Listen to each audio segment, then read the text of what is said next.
sangat mumpuni lah di sini. Dan yang juga hadir di tengah kita adalah moderator Pak Ruslan Nasrudin, dosen di di Departemen Ilmu Ekonomi. Ya, saya kira teman-teman yang di MPKP dan juga di PPIE sudah mengenal beliau ya, terkenal dengan RCT metodenya gitu. Nah, Pak Ruslan ini tadi Pak Sarpono adalah lulusan dari Jepang ya, Pak Sarpono ya. Ya, Pak.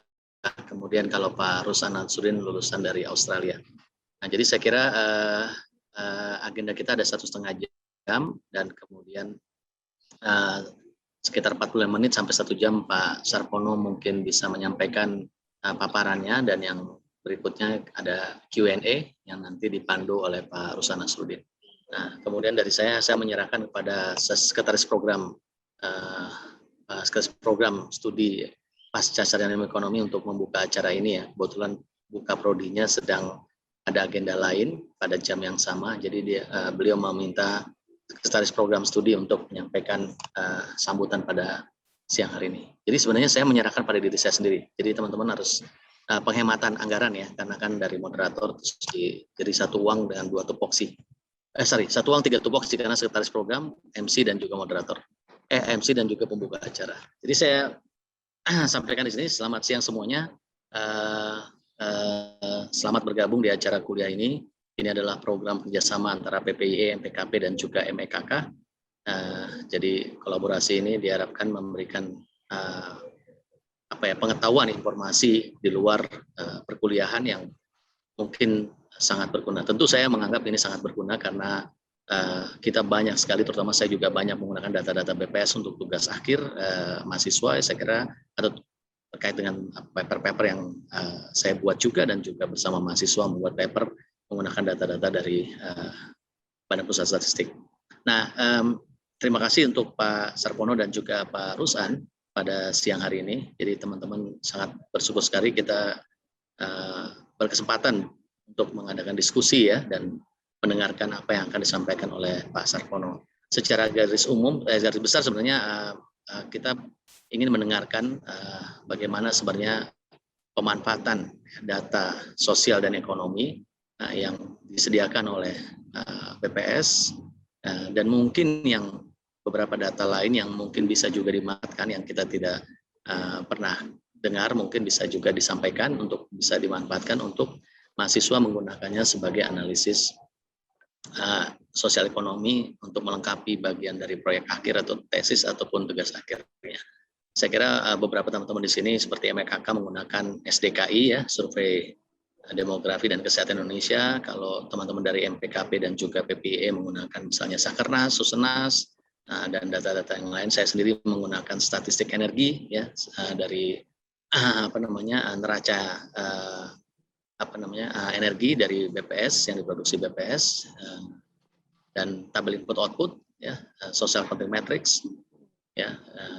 Saya kira IO 2016 kalau tidak salah dalam beberapa hari ini atau sudah dirilis ya Pak Sarpono ya, di Vermont ya, Vermont Hotel kalau tidak salah ya, di IO 2016. Jadi teman-teman yang memanfaatkan bisa menggunakan data itu. Jadi pada kesempatan siang hari ini saya berharap Pak Sarpono bisa menyampaikan itu apa yang bisa dimanfaatkan, dan tentu dengan situasi pandemi ini sebenarnya tantangan apa yang dihadapi BPS dalam mengkolek data-data, dan juga ke depan kira-kira apa yang sebenarnya mahasiswa bisa bertanya kebutuhan-kebutuhan data yang mungkin juga bisa diinformasikan oleh BPS supaya BPS juga bisa memproduksi data-data yang memang semakin ke depan semakin bisa dibutuhkan oleh kita semua ya.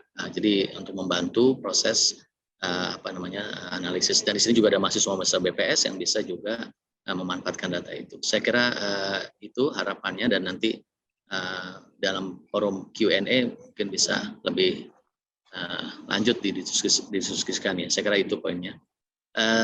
Saya kira itu. Terima kasih teman-teman yang sudah hadir pada siang hari ini. Semoga ini memberikan informasi dan juga pencerahan buat kita untuk mengenali data-data di BPS. Untuk itu saya serahkan acara ini kepada Pak Moderator, Pak Ruslan Nasrudin. Pak Ruslan S2-nya dari Ilmu Ekonomi, kemudian S2 S3-nya dari ANU. Topik beliau sebenarnya ke development yang menggunakan saya banyak belajar dari beliau tentang mereka modern dan saya kira paper beliau perlu kita juga pelajari ya supaya bisa memberikan inspirasi bagi tugas akhir di MPKP dan juga MEKK maupun juga di PPIE. Dan teman-teman yang pernah menjadi bimbingan Pak Ruslan dan juga saat ini sedang bimbingan, saya kira perlu sekali Anda bersyukur karena Pak Ruslan memiliki pendekatan ekonometrika terkini yang mungkin saya sendiri sudah ketinggalan jauh karena saya belajar ekonometrika tahun 2003 ya, sudah sangat 2001 2002 ya, sudah sangat lampau sekali dan saya tertinggal jauh, tapi saya harus beradaptasi dengan perubahan ini. Demikian dari saya, terima kasih, salam sehat buat kita semua. Selamat siang, assalamualaikum warahmatullahi wabarakatuh. Saya serahkan acara ini dalam 1,5 jam ke depan, ke 1 jam 25 menit lah kira-kira gitu, ke Pak Ruslan Nasruddin. Silakan Pak Ruslan. Baik, terima kasih Pak Dr. Joni Hartono, Sekretaris Program Pasca Ilmu Ekonomi yang telah memberikan pengantar sekaligus sambutan. Di kesempatan ini saya ingin menyapa dulu Pak Sarpono yang telah hadir. Terima kasih dan selamat bergabung Pak di kuliah umum virtual kita pada hari ini yang berjudul Peran Data dan Statistik dalam Kebijakan dan Riset Sosial Ekonomi. Saya sapa juga para mahasiswa dari PPIE, MPKP, dan MEKK, dan juga Bapak Ibu dosen maupun kolega pengajar yang hadir pada siang hari ini. Saya mendapatkan mandat dari Pak Joni untuk mengantarkan di kuliah umum yang akan dibawakan oleh Pak Sarpono sebentar lagi dan nanti memandu tanya jawab. Sedikit saya bacakan CV beliau untuk mengenal lebih jauh siapa pembicara kita pada siang hari ini. Seperti yang disampaikan Pak Joni, Pak Sarpono saat ini menjabat Direktur Pengembangan Metodologi Sensus dan Survei di Badan Pusat Statistik. Beliau alumni Jepang, S2 dan S3 dari Kagoshima University, Jepang. Tadi di pembicaraan informal via WhatsApp kami sempat berbagi tentang suasana kota yang kita rindukan ya Pak masing-masing di tempat sekolah kita dulu. Dan beliau memiliki karir pengalaman kerja yang sudah cukup banyak ya, jabatan dan peran strategis beliau di BPS, mulai dari di Pusdiklat BPS, kemudian sampai di posisi terakhir saat ini di pengembangan metodologi sensus dan survei. Beliau memiliki pengalaman mengajar di banyak universitas di Jakarta. Salah satu irisannya tadi saya nemu, kami ternyata pernah bareng jadi pengajar di Universitas Pertahanan ya Pak, tahun 2010-2015, waktu kampusnya masih di Salemba. Begitu ke Sentul kita ini Pak ya, kabur karena jauh gitu ya. Kemudian beliau juga memiliki artikel yang terpublikasi internasional dengan reputasi yang luar biasa di Numerical Algorithm, kemudian di Japanese Journal of Applied Statistics, Proceeding, dan berbagai publikasi di level jurnal nasional yang lain bersama co-author. Jadi beliau adalah narasumber yang atau pemateri kuliah umum yang siang hari ini sangat berkompeten, tidak hanya dari sisi profesi di dalam pengumpulan data dari institusi resmi kita BPS, tetapi juga seorang scholar yang juga produktif dalam menghasilkan kontribusi ilmu pengetahuan. Untuk itu saya langsung berikan kesempatan kepada Pak Sarpono untuk menyampaikan kuliahnya dalam waktu mungkin 45 menit atau paling lama 1 jam ke depan Pak, dan setelah itu kita akan lanjutkan diskusi dan tanya jawab. Saya persilahkan. Baik, terima kasih Pak Ruslan Nasruddin. Bapak Ibu sekalian, selamat siang dan Assalamualaikum warahmatullahi wabarakatuh. Waalaikumsalam. Waalaikumsalam. Suara saya cukup jelas, Pak ya? Jelas, Pak. Mantap, Pak. Baik, Jelas. terima kasih. Jadi terus terang nih Pak Joni, ketika Pak Kecuk, Kepala BPS ngundang saya, manggil gitu ya, Pak Sarpono saya minta dong digantiin gitu. Sebenarnya terus terang berat Pak, karena ini membawa nama BPS dan Kepala BPS gitu. Tapi demi ketemu dengan Pak Joni sebetulnya saya beranikan diri. Terima kasih. Ya, dan juga ingin silaturahim dengan teman-teman semuanya. Jadi saya melihat ini kesempatan yang luar biasa. Saya juga ikut belajar di forum ini karena tidak kurang dari 150 orang bergabung di sini. Ini adalah para pakar, para calon-calon intelektual muda ke depan gitu ya. Kalau tadi Pak Ruslan menyampaikan ada beberapa hal terkait saya, sebetulnya saya sempat tadi melihat ada nama Lilis Nurul Husna gitu. Sebetulnya saya pernah nulis bareng dengan dia juga, termasuk salah satunya best paper di JPEG UGM ya Mbak Lilis ya. Waktu Mbak Lilis baru lulus itu. Ya. Iya betul. Jadi kesempatan siang hari ini mudah-mudahan kita bisa efektifkan dengan beberapa hal yang tadi disampaikan oleh Pak Ruslan selaku moderator pada acara siang hari ini. Dan tentunya saya juga berharap bahwa kita tetap diberikan kekuatan kesehatan sehingga proses pembelajaran kita bersama-sama bisa berjalan dengan baik dan lancar selama kurang lebih 1,5 jam ke depan. Tak lupa kalau ada teman yang dari NTT, kita ucapkan bela sungkawa, tetap sabar dengan musibah yang baru saja dialami, mudah-mudahan tetap kuat, tetap mendapat lindungan dari Allah Subhanahu wa taala. Selanjutnya saya izin mohon share screen ya Bapak Ibu sekalian. Silakan, Pak Sarpono. Apakah sudah bisa terlihat ya?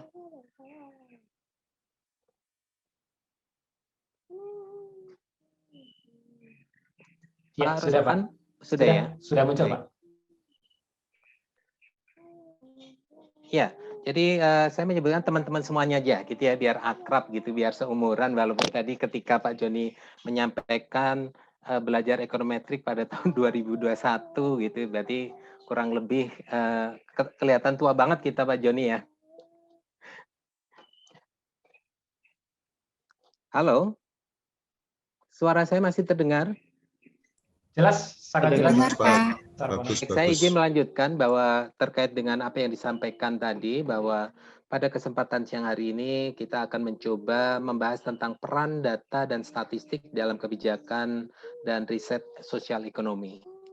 Saya sangat gembira dalam forum kuliah umum pasca sarjana ilmu ekonomi ini, saya bisa bergabung, karena sebetulnya dulu saya pernah bermimpi kuliah di UI, alhamdulillah kesampaian sebetulnya, tapi tidak sempat menjadi iluni karena diusir oleh Pak Joni baru 2 semester gitu ya. Jadi saya melanjutkan ke tempat lain. Adapun beberapa hal yang ingin saya coba share dan kita bagi bersama pada kesempatan siang hari ini ada beberapa hal. Yang pertama yaitu tentang perkembangan data sosial ekonomi saat ini. Kemudian nanti ada beberapa gambaran bagaimana peran data dan statistik sosial ekonomi dalam kebijakan. Dan ini barangkali sangat relevan karena saat ini kita masih dalam kondisi pandemi COVID-19. Tentunya ada beberapa tantangan penyajian data yang dapat kita bisa jadikan informasi. Termasuk ada beberapa hikmah yang mungkin bisa kita petik dengan adanya pandemi COVID-19 ini. Dan yang terakhir, nanti akan saya coba sampaikan terkait dengan data dan informasi dalam mendukung penelitian di bidang ekonomi. Nah, teman-teman semuanya, bahwa perkembangan data saat ini, terutama di bidang sosial ekonomi, kita tahu ya bahwa baru saja Indonesia, gitu saya menyebutnya, selesai melakukan kegiatan sensus penduduk. Memang kita paham betul sensus penduduk adalah kegiatan yang paling besar dari kegiatan sensus yang lain, seperti sensus ekonomi maupun sensus pertanian gitu ya. Biayanya sangat mahal, sangat masif, melibatkan berbagai stakeholder dalam mensukseskan kegiatan sensus penduduk tersebut. Tapi saya mencoba mengutip beberapa statement. Yang pertama disampaikan oleh Presiden kita bahwa data adalah jenis kekayaan baru bangsa kita, maka kini data lebih berharga dari minyak. Tentunya kita paham betul karena data itu memang mahal, tapi membangun tanpa data itu akan jauh lebih mahal. Artinya apa? Bahwa segala sesuatu policy ataupun kebijakan ketika disandarkan kepada fakta dan data yang ada, mudah-mudahan menjadikan kebijakan tersebut tepat sasaran dan efisien. Ada statement lain dari bahasa kampung halaman saya, you can't improve of what you don't measure. Ini sangat jelas ya, bahwa kita tidak mungkin dapat membangun tanpa adanya suatu hal yang dapat kita ukur sebelumnya. Sehingga ketika kita bicara ini, bahwa kegiatan sebesar apapun ketika terkait data, maka mau tidak mau ketika memang data tersebut sangat bermanfaat, pasti akan dilakukan proses pengumpulan datanya. Nah, secara garis besar, mungkin saya melihat tadi ada wajah-wajah yang tidak asing bagi saya, karena beberapa mahasiswa UI itu adalah pegawai BPS gitu ya. Sehingga saya hanya menyampaikan sekilas saja bahwa selama ini di dalam sistem statistik nasional, itu ada 3 komponen besar mengenai data statistik, yaitu statistik dasar, statistik sektoral, dan statistik khusus. Mengenai statistik dasar yang diselenggarakan oleh Badan Pusat Statistik yang mengacu kepada data-data yang sifatnya luas dan sangat dimanfaatkan atau banyak dimanfaatkan oleh pemerintah, sifatnya lintas sektoral, berskala nasional, dan bersifat makro. Ini jelas sekali ketika mungkin teman-teman sempat membaca Undang-Undang Nomor 16 Tahun 97, yaitu tentang statistik. Di situ dilengkapi juga informasi mengenai statistik sektoral. Statistik sektoral secara undang-undang itu diselenggarakan atau sebagai produsen datanya itu adalah kementerian, lembaga maupun OPD. Jadi biasanya sifat dari statistik sektoral ini adalah data-data untuk memenuhi kebutuhan instansi tertentu dalam menyelenggarakan tugas dan pemerintahannya. Artinya untuk kebijakan yang bersifat sektoral. Selain itu ada statistik khusus.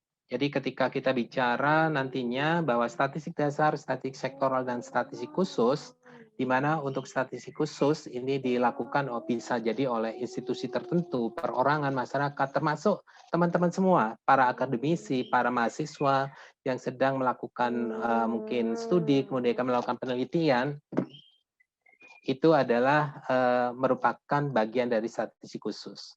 Sehingga ketika kita bicara secara integrasi di dalam sistem statistik nasional, maka akan kita dapatkan yaitu tadi 3 muara dasar, sektoral, khusus, sehingga informasi ini menjadikan informasi yang utuh terkait dengan statistik. Kemudian ada suatu regulasi terbaru yaitu tentang Satu Data Indonesia berdasarkan Peraturan Presiden Nomor 39 Tahun 2019. Yaitu di situ disebutkan bahwa perlunya Satu Data Indonesia. Dengan catatan sebelumnya kenapa muncul Satu Data Indonesia, seperti kita ketahui masih ada silo thinking yang terjadi, baik itu kementerian, lembaga, termasuk barangkali BPS sendiri, dalam proses pengumpulan datanya masih terjadi overlapping, sehingga ini terjadi inefisiensi yang cukup besar, sehingga ketika kita bicara dari sisi ekonomi, sebetulnya ini sangat-sangat tidak disarankan. Sehingga muncullah apa yang disebut Satu Data Indonesia yang dituangkan dalam peraturan presiden tersebut.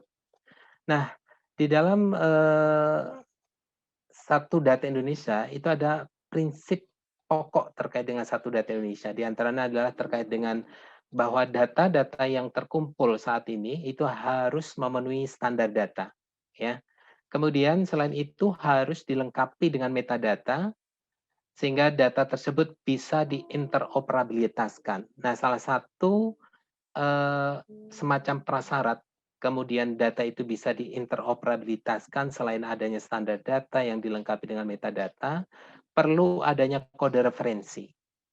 Nah, dalam hal ini BPS telah menyiapkan beberapa tools karena BPS di dalam Perpres tersebut disebutkan sebagai pembina data statistik, kemudian BIG disebutkan sebagai pembina data spasial, dan Kementerian Keuangan sebagai pembina data keuangan.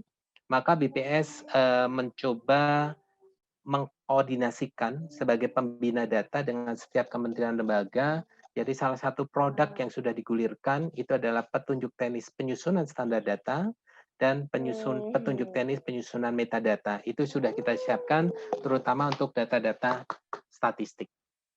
Nah, selain itu bahwa kode referensi seperti kita ketahui bahwa banyak sekali kode-kode klasifikasi, baik itu kode misalnya masalah kewilayahan, seperti kode provinsi, kabupaten, kecamatan, dan seterusnya.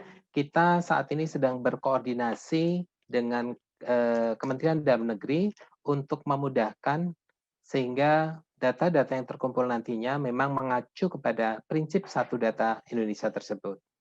Nah, kami perlu informasikan bahwa kode referensi ini banyak sekali karena BPS selaku pembina data statistik juga sudah menyiapkan beberapa kode referensi atau klasifikasi yang tidak hanya mengacu kepada regional tetapi bersifat internasional. Seperti misalnya kita pernah dengar klasifikasi baku lapangan Indonesia misalnya.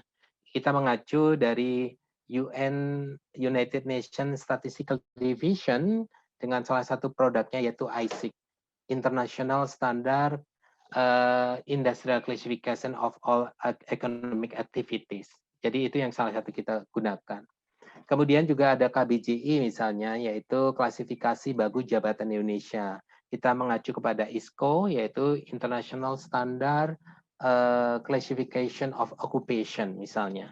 Dan hal yang lain seperti misalnya ada klasifikasi baku komoditas Indonesia KBKI. Kita juga mengacu produk dari UN, ini standar internasional, yaitu dari CPC, Central Product Classification. Jadi semua ini BPS siapkan karena sebagai pembina data statistik sehingga nantinya bahwa data-data yang mungkin saat ini masih beberapa terserak, tersebar di kementerian lembaga dan belum terstandarkan dan lain sebagainya, mudah-mudahan ke depan itu bisa menjadi lebih standar.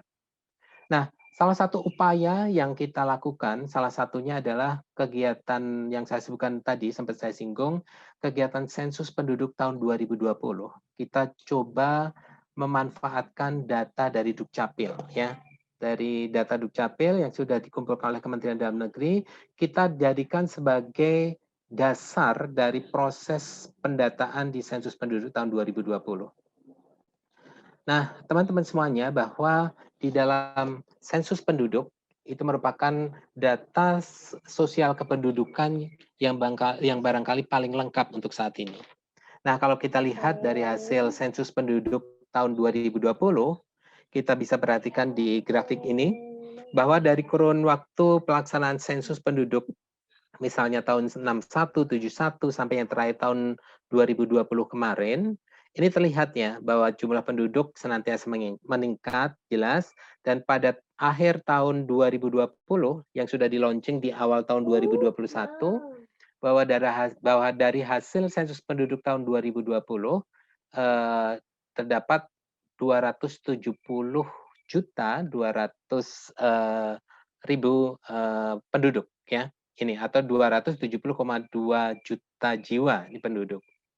Nah, kalau kita perhatikan bahwa ketika kita kaitkan dengan indikator population density misalnya, dengan luas daratan Indonesia seluas 1,9 juta kilometer persegi, maka population density dari hasil sensus penduduk terakhir yaitu sebanyak 141 jiwa per kilometer persegi. Ya. Kalau kita perhatikan sebetulnya Bapak Ibu dan teman-teman semuanya, kalau kita lihat grafik yang berwarna orange yaitu terkait dengan laju pertumbuhan, sebetulnya terlihat ya bahwa dari secara trennya selalu menurun gitu ya. Tren laju pertumbuhan penduduk menurun. Nah, mungkin kalau kita telah lebih lanjut apakah ini salah satu keberhasilan program keluarga bencana dan lain sebagainya, ya sebetulnya ini perlu semacam identifikasi lebih lanjut, analisis lebih lanjut, tapi terlihat jelas di sini bahwa laju pertumbuhan penduduk dari kurun waktu ke waktu itu semakin turun. Terlihat di laju pertumbuhan penduduk 10 tahun terakhir, itu bahwa rata-rata pertumbuhan penduduk sebesar 1,25%. Ya. Jadi ini terlihat di sini. Nah, masih kembali kepada data-data atau informasi terkait data sosial kependudukan yang terkini, Kalau kita lihat misalnya dari data hasil sensus penduduk tersebut secara jenis kelamin, karena ini juga sangat penting dan bisa dijadikan sebagai dasar dari suatu policy, maka kita bisa melihat bahwa antar waktu dari sensus penduduk tahun 71 sampai dengan sensus penduduk tahun 2020, bahwa terlihat di sini rasio penduduk atau rasio jenis kelamin penduduk Indonesia mengalami tren menaik. Artinya apa? Bahwa perbandingan antara jumlah laki-laki dan perempuan ada kecenderungan menaik, yaitu jumlah penduduk laki-lakinya menjadi lebih tinggi ya dibanding penduduk perempuannya. Jadi di hasil sensus penduduk tahun 2020 terlihat bahwa dari penduduk yang ada itu terdapat 102 penduduk laki-laki untuk setiap 100 perempuan. Ya, jadi ini gambaran terkait dengan rasio jenis kelamin. Nah, sebetulnya banyak yang bisa kita analisis ya nantinya ketika kita bicara misalnya untuk arah pembangunan dan lain sebagainya. Apalagi ketika misalnya kita bisa melihat nih dari komposisi usia penduduk ya. Ini terlihat juga trennya, perkembangannya. Ketika kita kelompokkan pada usia 0 sampai 14 tahun, itu yang berwarna biru, ini terlihat bahwa trennya menurun. Di tahun 71 itu 44,12% komposisi penduduk Indonesia itu berada di usia muda. Tapi kemudian selama kurun waktu sampai dengan tahun 2020 itu terjadi penurunan yang cukup tajam ya, hanya menjadi separuhnya dari sisi persentase yaitu 23,33. Kita lihat ketika komposisi yang berwarna merah misalnya.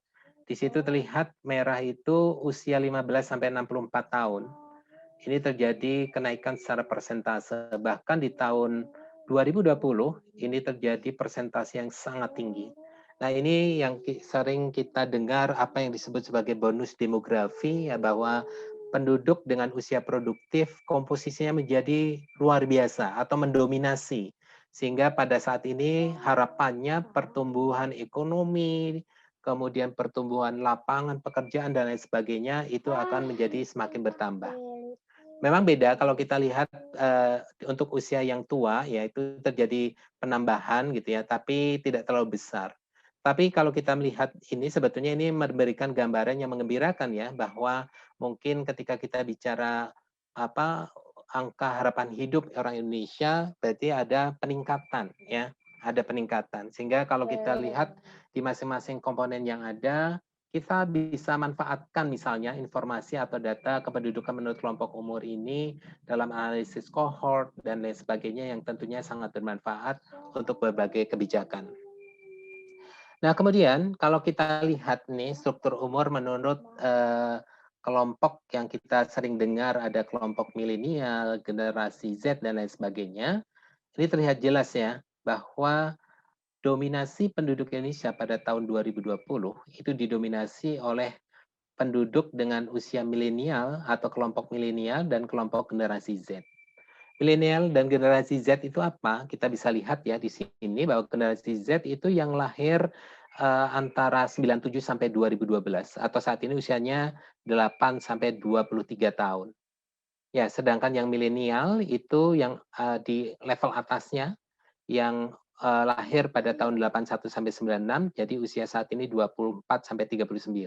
Mungkin rata-rata mahasiswa UI di milenial ini barangkali ya, 24 sampai 39. Jadi ini yang memberikan gambaran bahwa klasifikasi yang kita bangun ini kita mengacu apa yang dilakukan oleh William Humphrey, jadi Analysis of Census Bureau of Population Estimates, ini supaya bisa kita bandingkan dengan beberapa hasil sensus penduduk yang dilakukan hampir bersamaan dengan Indonesia, yaitu di sekitar tahun 2020. Nah, ketika kita lihat di sini misalnya ada pre-boomer, baby boomer, generasi X, dan lain sebagainya, kebetulan saya masuk di generasi X di sini nih, ada rentang 65 sampai 80 gitu ya. Sehingga kalau kita lihat apa komponennya itu menjadi 3 komponen terbesar, yaitu generasi X, milenial, dan generasi Z.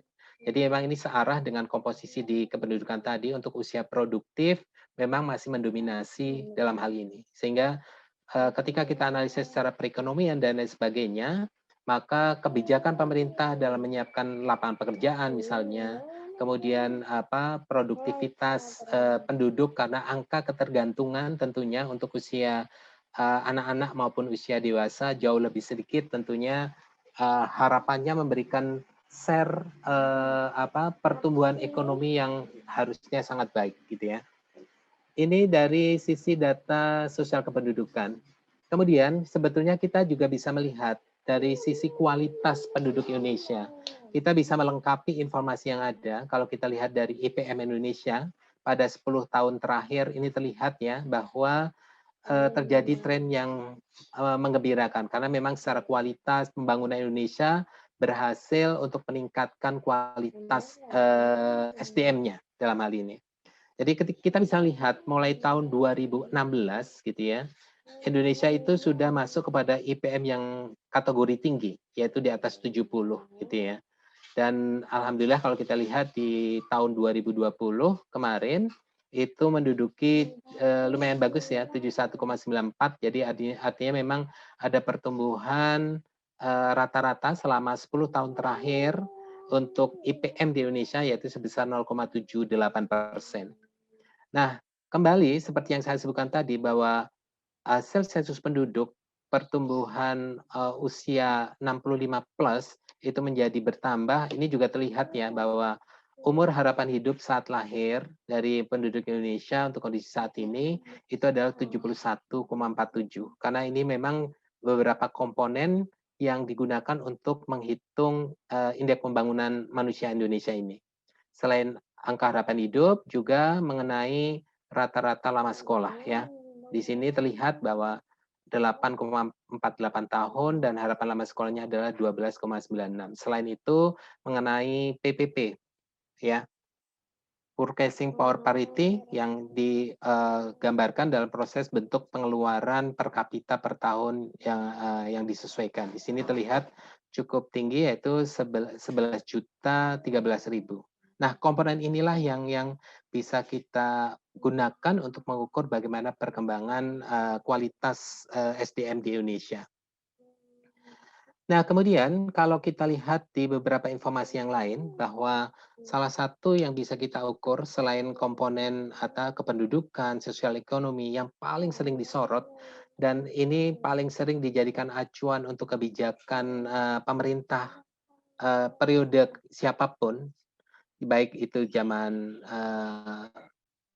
Soeharto, kemudian Pak Habibie, dan seterusnya, sampai dengan Pak SBY dan Pak Jokowi, semua mengacu biasanya program pengentasan kemiskinan yang akan dilakukan. Nah, dalam hal ini saya ingin menyampaikan beberapa hal terkait dengan kondisi terkini, data-data kemiskinan, terutama kaitannya dengan 1 tahun terakhir dengan adanya pandemi COVID. Ada faktor-faktor ada dengan tingkat kemiskinan di Indonesia selama pandemi COVID, diantaranya adalah bahwa selama pandemi COVID, itu berdampak pada beberapa perubahan, diantaranya perubahan perilaku, kemudian ada perubahan aktivitas ekonomi, termasuk juga dalam hal ini adalah pendapatan penduduk. Nah, komponen-komponen ini yang bisa mengakibatkan tambahan orang miskin baru. Selain itu, teman-teman semuanya, bahwa seperti kita ketahui dari angka yang sudah dirilis oleh BPS, bahwa dalam triwulan terakhir, bahwa pertumbuhan ekonomi kita terkontraksi, gitu ya. Bahwa di triwulan ketiga tahun 2020 dan terhadap triwulan ketiga tahun 2019, itu kontraksinya adalah 3,49 ya. Ini sebetulnya sudah mengalami pertumbuhan dibandingkan ketika pada capaian triwulan ketiga tahun 2019, karena di situ terkontraksi cukup besar yaitu 5,01% ya. Harapannya ke depan ini terjadi pertumbuhan sehingga ini juga akan berdampak secara multiplier efek terhadap beberapa hal. Nah, kemudian faktor yang terkait dengan tingkat kemiskinan Indonesia diantaranya adalah pertumbuhan pengeluaran konsumsi rumah tangga. Pada PDB juga ini terkontraksi ya, bahwa pengeluaran konsumsi rumah tangga pada triwulan ketiga tahun 2020 itu juga terkontraksi sebesar 4,05 ini. Dan kemudian selain beberapa informasi tadi, faktor terkait kemiskinan di Indonesia juga adalah angka inflasi. dari hasil penghitungan yang dilakukan bahwa laju inflasi umum masih relatif rendah, yaitu di angka 0,84%. Ya, ini untuk yang angka inflasi inti. Sedangkan selama periode Maret September tahun 2020, berarti ini benar-benar pada saat range pandemi COVID ya, karena Maret 2020 kita mulai adanya isu COVID, kemudian ini berdampak sangat luas ya, dan angka inflasi umum tercatat sebesar 0,12%. Jadi secara lajunya ini relatif sangat rendah. Nah, kemudian ada beberapa hal juga yang terkait dengan kemiskinan di sini, yaitu perubahan harga eceran beberapa komoditas pokok ya. Memang ada beberapa yang ada mengalami kenaikan, tetapi ada juga yang mengalami penurunan. Tapi tentunya dengan adanya beberapa bahan pokok yang mengalami kenaikan cukup signifikan, ini juga bisa mengakibatkan daya beli masyarakat turun, dan ini juga berakibat terkait dengan kemiskinan yang ada. Nah, dari dampak pandemi pun ini terlihat ya bahwa sebut saja tingkat pengangguran terbuka itu naik. Jadi artinya bahwa jumlah pengangguran terhadap jumlah angkatan kerja itu naik gitu ya. Sebesar kalau kita lihat di sini TPT sebesar 7,07%. Nah, ini terjadi kenaikan ya cukup signifikan ya dibandingkan ketika Agustus tahun 2019, yaitu sebesar 5,23. Nah, satu poin ketika kita lihat dari 29,12 juta atau 0,12 juta penduduk usia kerja yang terdampak COVID. Jadi kalau kita lihat nanti sekitar 300 dari total angkatan kerja di Indonesia yang terdampak COVID itu 29,12 juta. Nah, dari sebanyak ini ya untuk terdapat 14,28% itu dengan rincian seperti yang ini. Jadi ada penduduk yang menjadi pengangguran, kemudian ada yang penduduk menjadi bukan angkatan kerja, kemudian penduduk sementara tidak bekerja, dan sisanya itu ada penduduk bekerja tapi mengalami pengurangan jam kerja. Ini yang sangat dirasakan tentunya kalau kita analisis lebih lanjut, tentunya ini akan berdampak di sektor perekonomian yang ada. Nah, mohon izin melanjutkan Bapak Ibu sekalian bahwa faktor yang lain itu adalah persentase pekerja setengah menganggur. Jadi orang-orang yang bekerja tapi mungkin sedang menunggu pekerjaan karena sudah selesai proyeknya dan lain sebagainya, ini sebesar 10,19%. Nah, ini kenaikan sebesar hampir 4% dibandingkan setahun sebelumnya, gitu. Nah, kemudian faktor yang terkait tingkat kemiskinan bahwa kita mengetahui bersama bahwa ada beberapa program yang digulirkan oleh pemerintah, baik itu bantuan sosial, pusat, dan daerah itu berjalan cukup baik sebetulnya. Jadi seperti BLT, kemudian bantuan tunai, termasuk bantuan yang dilakukan untuk UKM, usaha mikro dan kecil yang juga digulirkan oleh pemerintah. Jadi bantuan ini tentunya akan berdampak juga terkait dengan tingkat kemiskinan. Barangkali kalau ini lebih mendongkrak ke atas untuk mengurangi kemiskinan tersebut. Nah, teman-teman semuanya, kalau kita lihat perkembangan kemiskinan yang terjadi pada kondisi pandemi, yang terakhir, ini dari hasil terakhir gitu ya. Kalau kita lihat di range antara Maret 2011 gitu ya, sampai dengan tahun 2020 ini kita lihat Maret September. Kenapa ini munculnya Maret September? Mungkin teman-teman semua tahu ya bahwa angka kemiskinan itu kita turunkan dari data Susenas ya. Survei Sosial Ekonomi Nasional di mana Susenas itu dikumpulkan pada setiap bulan Maret dan setiap bulan September tiap tahunnya. Jadi ini terlihat di sini ada sebetulnya sampai dengan September 19 ini terjadi tren yang menurun gitu ya, angka kemiskinan tersebut. Tetapi kita lihat pada Maret 2020 sampai dengan September 2020 terjadi tren menaik. Jadi ini terlihat ya bahwa penduduk miskin sebesar 27,55 juta, itu naik sebesar 1,13 juta terhadap Maret tahun 2020. Jadi ketika kita bandingkan pada 6 bulan terakhir itu terlihat ya kenaikan. Dan kita lihat kalau kita bisa kaitkan dengan tadi dampak COVID ini bisa terjelaskan cukup clear ya, bahwa memang kenaikan ini salah satunya karena dampak COVID tersebut yang berimbas secara multiplier effect. Nah, kalau kita lihat misalnya di antara kota dan pedesaan, ini kita bisa melihat bahwa selama ini memang dominasi daerah perdesaan untuk kemiskinan ini lebih tinggi ya dibandingkan perkotaan.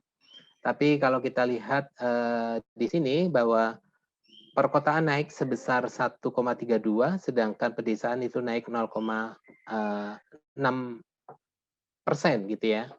Jadi terlihat bahwa pedesaan relatif stabil, tapi perkotaan mengalami kenaikan yang cukup tinggi dikaitkan dengan angka-angka yang ada. Jadi masih memang terjadi disparitas kemiskinan perkotaan pedesaan ini masih tinggi, karena kalau kita lihat perbandingannya ini ya, misalnya di Maret 2018 7 banding 13, rata-rata sekitar itu ya, 7 banding 13. Kemudian teman semuanya, selain garis kemiskinan tadi, kita tahu ya bahwa komponen garis kemiskinan itu dibangun dari garis kemiskinan makanan dan non-makanan. Saya tidak menjelaskan secara detail, tapi artinya bahwa ketika teman-teman nantinya akan memanfaatkan data-data semacam ini, sebetulnya informasi ini bisa kita dapatkan dari web yang ada di BPS. Nah, saya lanjutkan saja. Jadi ini terkait dengan garis kemiskinan per rumah tangga miskin dan lain sebagainya. Ini juga terlihat ya bahwa secara nasional per kapitanya itu adalah sekitar 458.000, sedangkan per rumah tangganya adalah sekitar 2,2 juta ya. Sedangkan ini kita bisa bandingkan beberapa provinsi di antara DKI Jakarta yang mungkin ini sebagai kontrol yang cukup tinggi, maupun di Sulawesi Selatan, di provinsi di luar Jawa yang cukup potensi.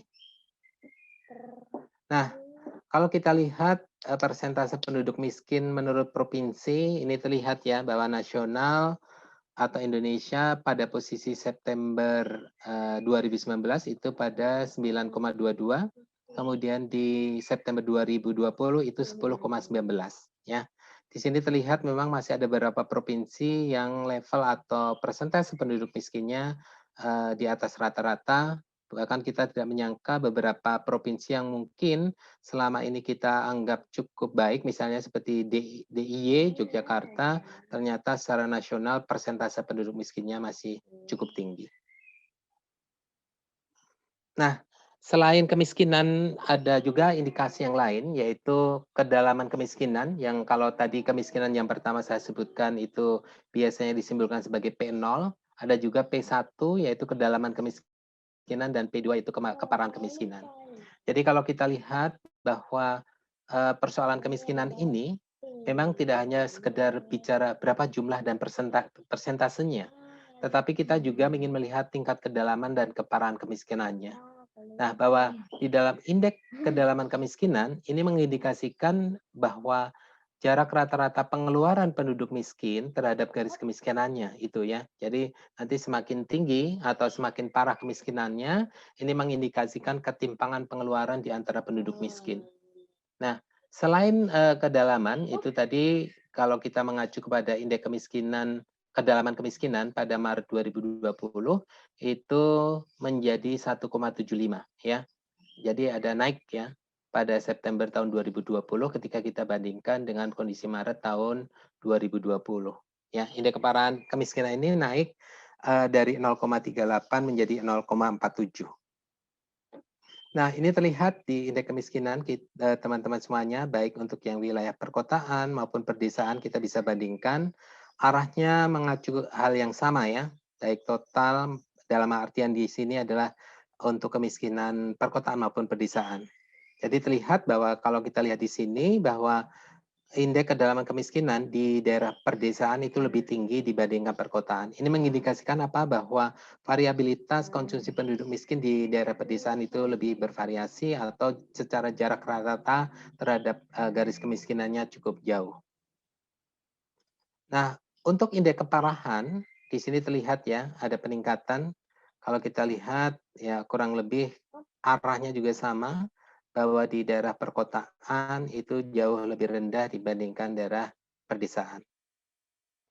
Nah, kemudian selain kedalaman, kemudian ketimpangan dan lain sebagainya, ada mengenai masalah ketimpangan ketika kita bicara Gini rasio, ya. Ini biasa kita temui, jadi data-data yang bisa kita sajikan terkait dengan kondisi sosial ekonomi pada saat ini, diantaranya ini adalah Gini rasio. Jadi terlihat di sini bahwa semakin tinggi nilai Gini, ini memberikan arti bahwa semakin tinggi juga ketimpangan yang ada, ya. Jadi kita lihat, kalau kita lihat bersama-sama, secara umum trennya menggembirakan ya turun. Jadi artinya ketimpangan antar waktu memang mengalami penurunan. Tapi kalau kita lihat di kurang lebih 1 tahun terakhir gitu ya, mulai Maret ketika pandemi, ada kenaikan ya, baik di daerah perkotaan pedesaan. Ini ada kenaikan walaupun memang tidak cukup signifikan, tapi ini menggambarkan adanya ketimpangan yang terjadi, itu salah satunya karena kasus pandemi tersebut. Nah, ini adalah Gini rasio menurut provinsi. Kalau teman-teman misalnya akan menganalisis lebih lanjut, analisis keterbandingan dan lain sebagainya, ini bisa kita manfaatkan lebih lanjut. Mohon izin melanjutkan. Selain data sosial kependudukan, kita juga punya data mengenai ekspor import dan lain sebagainya. Ya, jadi ini bisa kita manfaatkan sebetulnya. Walaupun sebagai informasi bahwa data ekspor import ini kita dapatnya atau BPS dapatkan dari data administrasi ya, yang dicatat di imigrasi. Dari angka-angka yang didapatkan ini terlihat ya bahwa perkembangan ekspor terutama pada Februari 2021 itu mencapai 15,27 miliar dolar US dollar ya.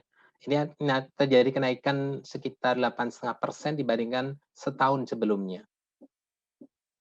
Nah, kemudian kalau kita lihat dari sisi import gitu ya, maka nilai import tahun 2021 juga mengalami kenaikan ya, yaitu sebesar 13,26 miliar US dollar. Nah, ini naik 14,86% dibandingkan dengan tahun sebelumnya. Sehingga dari angka ekspor impor tersebut, kita sebetulnya bisa menggunakan untuk neraca perdagangan terkini. Di sini terlihat ya, Bapak Ibu sekalian, kalau kita lihat di posisi terakhir misalnya, yang 2 bulan terakhir, yaitu Januari Februari tahun 2021, ini sekitar 2 miliar US dollar.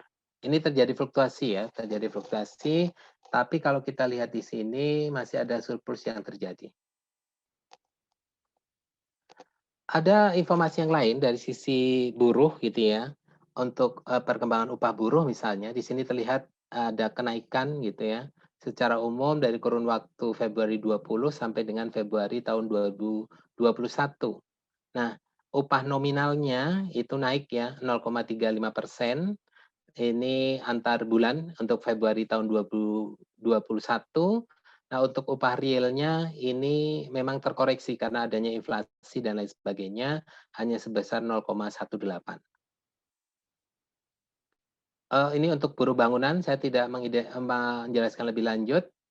Nah, kemudian terkait data inflasi lainnya, itu adalah data ekonomi lainnya maksud saya, itu adalah data inflasi. Seperti kita ketahui bahwa data inflasi yang dikumpulkan BPS itu senantiasa dirilis secara rutin. Kita mengacu pendataan dari 90 kota IHK. IHK itu adalah indeks harga konsumen. Jadi di situ yang kita jadikan komponen untuk penentuan inflasi. Ya, 58 itu kota mengalami inflasi. Jadi kondisi Maret 2021 dari data yang paling baru, ini data inflasi yang belum lama dirilis. 58 kota mengalami inflasi, adanya kenaikan harga, dan 32 mengalami deflasi. Nah, ini gambaran atau perkembangan antar waktu, data inflasi, terjadi kenaikan, dan memang di 3 bulan terakhir, ya 3 bulan terakhir, perubahan inflasinya cukup rendah, ya barangkali ini banyak berbagai faktor yang menyebabkan, ya misalnya di posisi akhir, itu adalah perkembangan inflasinya di Maret itu hanya 0,08, sedangkan untuk yang inflasi antar tahunnya itu 1,37. Ini saya lewatkan untuk komponennya, sedangkan ini adalah data pertanian terkini. Ya, jadi selain sebetulnya gini, ketika kita bicara data-data ekonomi itu kan sangat luas. Kemarin saya juga sempat berpikir apa yang harus saya pilih dan saya sampaikan ke teman-teman. Tapi paling tidak Ini memberikan gambaran di topik yang pertama tadi adalah bagaimana perkembangan data-data sosial ekonomi yang terkini. Ini adalah data-data perkembangan sosial ekonomi yang terkini yang bisa saya berikan, ya.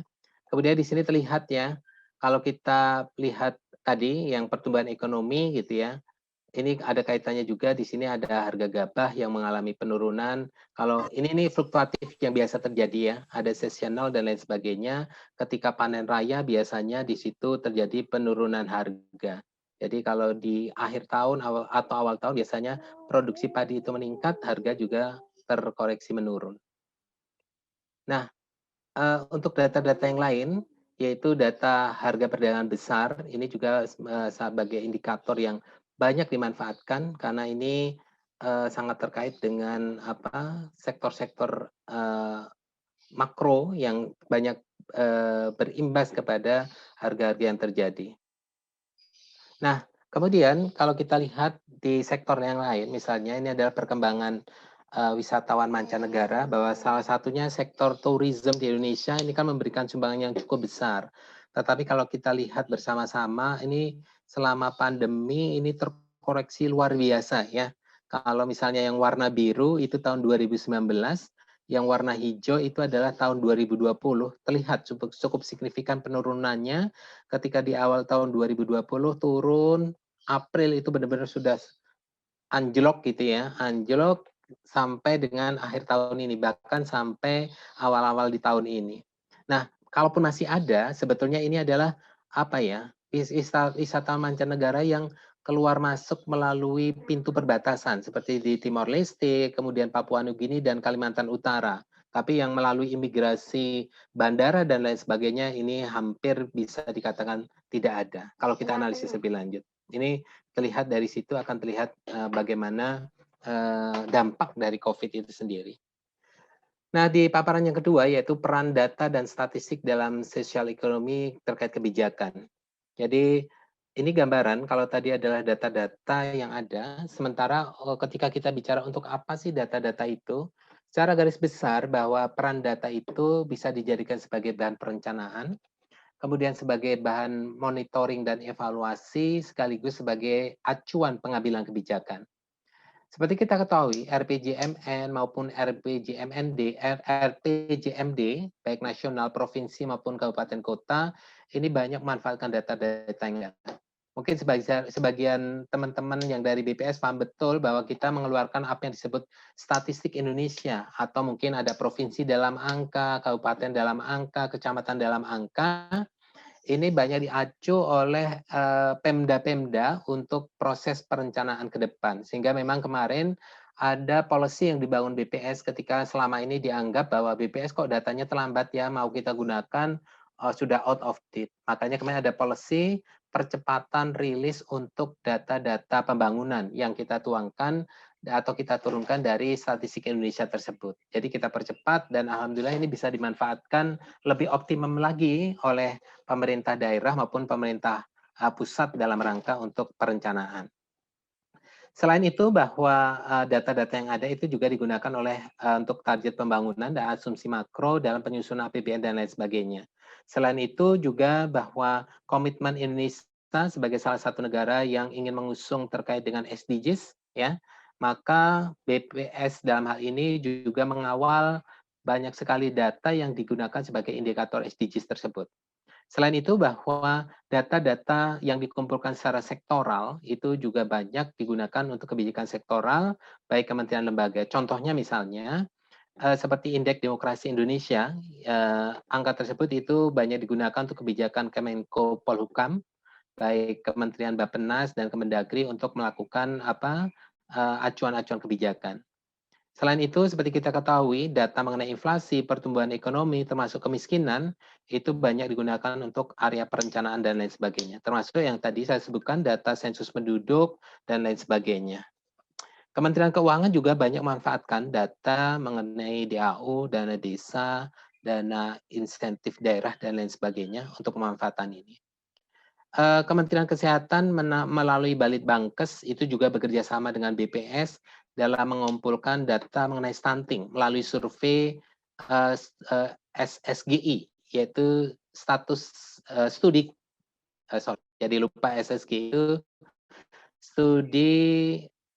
survei studi gizi Indonesia. Surveillance gizi, Pak. Ya, jadi di situ dilakukan secara berkelanjutan, bahkan di tahun 2021 ini SSGI ini tetap dilakukan. Salah satunya memang menjadi Pronas yang sudah digulirkan oleh Pak Jokowi supaya bisa mengukur stunting tersebut. Selain itu juga Early Child Development Index ya itu dilakukan. Kementerian Sosial juga melalui kemarin banyak sekali menggunakan data-data untuk targeting ya, untuk bantuan langsung tunai dan lain sebagainya, termasuk beberapa survei dilakukan untuk mengevaluasi seberapa optimum program tersebut digulirkan ya. Dan tahun ini juga sedang dikembangkan untuk penyempurnaan DTKS, data terpadu kesejahteraan sosial. Ini sedang dilakukan dan masih banyak lagi sebetulnya data-data atau peran data ini. Kalau kita lihat misalnya bahwa ketika misalnya untuk support data SDGs gitu, kita bisa lihat bahwa ada 97 data untuk indikator SDGs itu disiapkan oleh BPS. 183 itu disiapkan oleh kementerian lembaga dan sisanya yaitu 39 itu kita support bersama antara BPS dan kementerian lembaga. Jadi secara keseluruhan bahwa BPS itu menyediakan 136 indikator SDGs di Indonesia ya. Jadi kalau kita lihat sama-sama bahwa ketika penyediaan data ini memang belum semuanya bisa disiapkan oleh Indonesia karena dari 319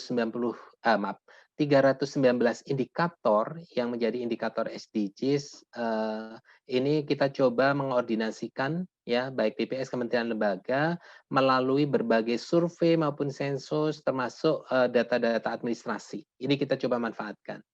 Jadi ada berbagai upaya yang kita lakukan untuk memenuhi atau supaya data-data itu bisa dimanfaatkan lebih lanjut, yaitu ketika data tidak tersedia misalnya, maka kita membuka ruang, misalnya ada suatu survei yang bisa kita titipkan pertanyaan supaya bisa mengakomodasi indikator-indikator SDGs tersebut. Atau misalnya ketika misalnya membuat survei khusus itu agak sulit karena mungkin biayanya mahal, persiapannya tidak sedikit, kita bisa memanfaatkan apa yang saat ini sedang tren yaitu terkait dengan big data. Ini sudah mulai kita lakukan. Nah, kemudian ketika misalnya data itu tersedia di teman-teman semuanya bahwa kita lihat keterbandingannya secara global seperti apa. Misalnya tersedia tapi hanya pada level nasional saja, kita lihat keterbandingannya secara globalnya seperti apa. Ketika tersedia pada level provinsi, maksudnya lebih rendah, maka kita bisa melihat apakah indikator ini cukup layak tidak untuk mengukur suatu capaian wilayah. Ini kita kaji, ya, gitu. Nah, memang dengan adanya desentralisasi dan lain sebagainya, ada beberapa case, misalnya saat ini kebutuhan data itu tidak hanya level nasional atau provinsi saja, ya. Dengan adanya Pemda di level kabupaten kota, bahkan mungkin beberapa camat, kadang-kadang kita butuh data di level itu. Sementara data yang tersedia saat ini memang belum bisa mensupport semuanya, sehingga salah satu hal yang dikembangkan terus-menerus itu terkait dengan small area estimation, ya, gitu. Jadi itu kondisinya bahwa selain ketika data memang tidak tersedia, ketika di catatan administrasi juga tidak tersedia dan lain sebagainya, maka kita juga mengupayakan ada aktivitas baru yang mungkin ini memang effortnya cukup tinggi, tapi ketika memang hal tersebut sangat dibutuhkan, ini menjadi salah satu alternatif. Nah, misalnya apa? Ini gambarannya ya. Ketika misalnya penambahan pertanyaan di Mother of Survey-nya BPS, yaitu Susenas, ini ada beberapa penambahan pertanyaan di modul konsumsi misalnya, untuk mengukur indikator prevalensi ketidakcukupan konsumsi pangan. Kemudian, misalnya untuk survei baru, belum lama ini Balitbangkes bekerja sama dengan BPS sudah melaunching UPSCAM, yaitu studi kualitas air minum yang sudah di-launching minggu lalu ya untuk output hasil kegiatan di tahun 2020 yaitu mengenai indikator perubahan tingkat sumber daya air terkait ekosistem dari waktu ke waktu. Ini sudah ada. Kemudian modul baru itu juga ada untuk ECDI gitu ya, Early Child Development Index, termasuk BPS saat ini sedang melakukan apa yang disebut survei pertanian terintegrasi, yaitu SITASI. Ini kegiatan baru yang bisa mengakomodasi beberapa indikator yang sebelumnya belum bisa terpenuhi ya. Selain itu juga ada pemanfaatan data ya. Pemanfaatan data ini sangat luas seperti metode untuk mengestimasi luas panen, karena indikator produksi pertanian selama ini masih menjadi polemik ya. Akhirnya disepakati kita bekerja sama dengan BPT waktu itu mengembangkan apa yang disebut kerangka sampel area. Ya, ini yang saat ini dan dipercaya oleh pemerintah sebagai acuan untuk mengestimasi luas panen, dan ketika dari proses ubinan ada produktivitas, maka akan didapatkan berapa total produksi pertanian, terutama untuk padi. Gitu ya. Selain itu, pemanfaatan big data seperti mobile positioning data itu juga kita manfaatkan. Saat ini banyak sekali kita gunakan, termasuk juga selain di tourism statistik gitu ya, juga dimanfaatkan mengenai mobilitas penduduk. Dan saat ini kita mengembangkan tahun 2019 lalu kita melakukan pilot study terkait MSI, yaitu Metropolitan Statistic Area. Kita memanfaatkan teknologi MPD ini untuk melihat bagaimana proses pergerakan masyarakat di suatu kota tertentu, sekaligus untuk indikator-indikatornya kita lengkapi dengan small area estimation. Karena memang levelnya sangat kecil di level kecamatan. Nah, ini beberapa hal yang kita lakukan dan pemanfaatan data-data yang kita lakukan. Nah, dengan adanya era otonomi daerah yang saya sebutkan tadi, dampak adanya desentralisasi gitu ya, banyak kebutuhan data pada level yang lebih rendah. Pada level desa, kita punya potensi desa ya, data atau pendataan di level desa, angkanya yang kita dapatkan indikator di level desa, itu bisa kita manfaatkan. Tapi indikator-indikator secara umum dari support survei yang ada biasanya hanya sampai level atau kota, sehingga di sini kita melakukan pemodelan, karena kalau menambah sampel untuk level estimasi rendah ini sangat bermasalah nantinya. Nah, kemudian tantangan yang berikutnya, poin atau topik yang berikutnya adalah tantangan pengumpulan data di tengah pandemi. Teman-teman semuanya, bahwa terkait dengan pandemi ini memang luar biasa, tidak saja berdampak pada aspek real, tapi juga ini berdampak pada kami di BPS terutama, karena terkait dengan pengumpulan data ini juga menjadi masa pandemi gitu ya. Sehingga beberapa kegiatan yang kita lakukan itu kita lakukan penyesuaian-penyesuaian. Misalnya terkait dengan moda pengumpulan data, mode data collection, kita kembangkan. Misalnya di sensus penduduk yang lalu, kita sudah mengembangkan multi-mode data collection. Di antaranya ada secara online, kemudian kita lakukan dengan CAPI maupun dengan sistem self-enumeration. Ya. Jadi untuk menjaga perkembangan COVID, kita mencoba menangkap data dan melengkapinya dengan berbagai metode pengumpulan data. Jadi ada self-enumeration, di situ dengan cara DOPU. Kuesioner kita berikan, DOPU itu adalah drop off dan pick up. Jadi kuesioner kita serahkan, kemudian nanti diisi sendiri oleh responden, baru kita ambil. Selain itu juga ada relaksasi waktu pelaksanaan. Ya, jadi artinya karena sulit dalam proses pelaksanaan lapangan, kadang-kadang target yang harusnya selesai ternyata belum selesai, sehingga dilakukan relaksasi waktu pelaksanaan. Ini juga berdampak misalnya di sensus penduduk, waktunya kita perpanjang beberapa kali. Ya. Nah, dampak yang lain yang kita lakukan dalam aspek ini adalah simplifikasi kuesioner desain. Jadi kuesioner misalnya Susenas, sebut saja ada beberapa pertanyaan yang kita drop, karena kalau misalnya itu ditanyakan juga nanti secara kualitas akan bermasalah. Kita mengurangi beberapa pertanyaan yang tidak pokok, sehingga nantinya responden ketika ditanya juga hanya pada pertanyaan-pertanyaan pokok saja. Sehingga ini adalah salah satu strategi proses pengumpulan data di masa pandemi ini. Selain itu juga ada penyesuaian organisasi lapangan dan pelatihan petugas yang cukup signifikan, misalnya ketika selama ini pelatihan petugas dilakukan secara offline, maka dengan adanya pandemi kita lakukan secara online. Walaupun memang ini juga kita evaluasi ya di beberapa hal.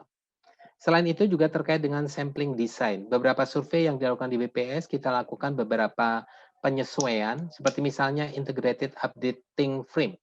Ketika misalnya ada survei Susenas gitu, ada update rumah tangga. Nah, nantinya ada beberapa survei yang dilakukan setelah Susenas ketika jaraknya tidak terlalu jauh, ya sudah, kita tidak perlu melakukan update saja. Cukup menggunakan update yang digunakan di frame Susenas misalnya. Ini pengertian terkait dengan integrated updating frame.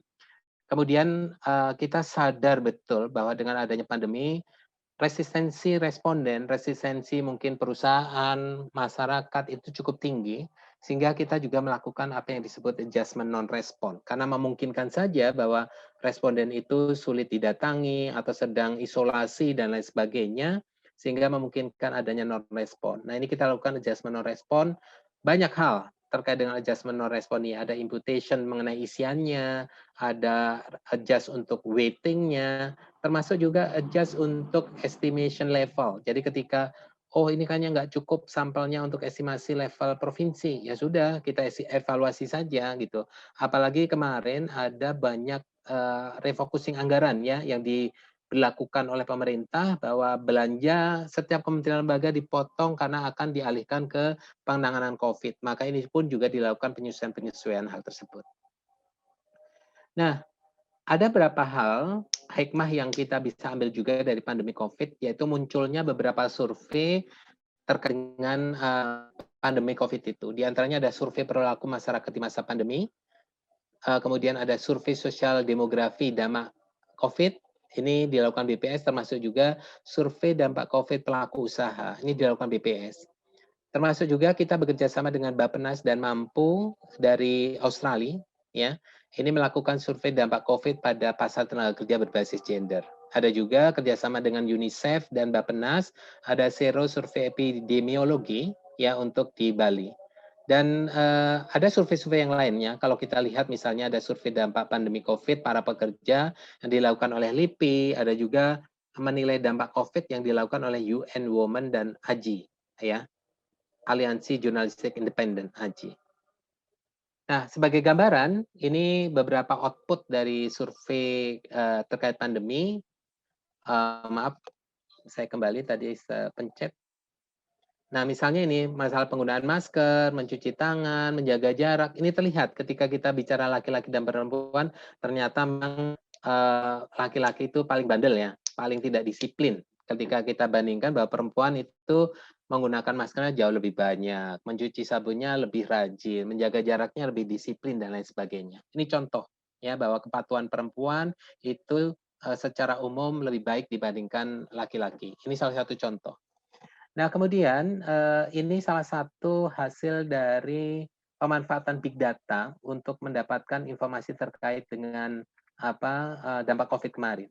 Jadi misalnya bagaimana gambaran ketika proses work from home atau rentang waktu yang ditetapkan kebijakan work from home, yaitu di pertengahan Maret, kalau tidak, pertengahan Maret sampai Mei, kemudian ada kebijakan adaptasi kebiasaan baru mulai Juni sampai dengan Oktober. Ini terlihat pola bagaimana mobilitas penduduk itu terbentuk. Ini bisa kita amati dari Google Mobility, ya.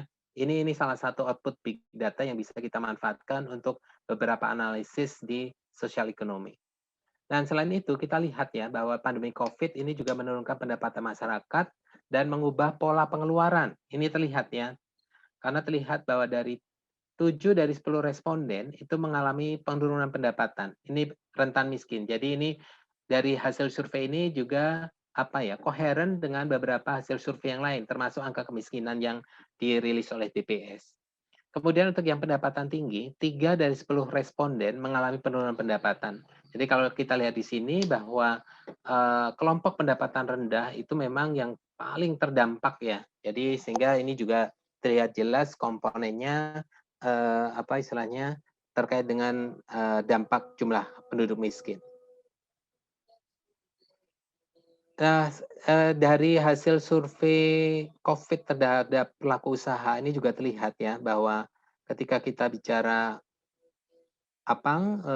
persentase pelaku usaha dari skala usaha misalnya UMK dan UMB, secara umum kita bisa lihat bersama-sama bahwa untuk yang UMB gitu ya, yang berapa norma pengurangan kapasitas maupun berhenti operasi, ini terlihat komponennya. Nah, kalau untuk UMK ini ya mungkin karena tuntutan kebutuhan yang beroperasi secara normal secara persentase itu lebih tinggi gitu ya. Ini gambaran terkait dengan beberapa survei yang terkait dengan COVID. Nah, ini juga ada beberapa survei yaitu terkait dengan pelaku usaha, bagaimana atau hal yang sangat dibutuhkan oleh UMK, unit usaha mikro kecil, dan ini terlihat ya perlu bantuan modal usaha. Nah, hasil survei ini juga dijadikan acuan bagaimana Kementerian Sosial memberikan bantuan pada saat COVID untuk UMK. Pak Sarpono mohon izin mengingatkan waktu 5 menit lagi. Baik, saya percepat Mas. Mudah-mudahan ini terkejar. Nah, kemudian ini secara umum hasil survei dampak COVID-19 dari 2 survei yaitu survei sosial demografi dan dampak pelaku usaha. Saya tidak memberikan rincian secara detail, tapi terlihat di sini bahwa 72% responden itu melakukan physical distancing, ya.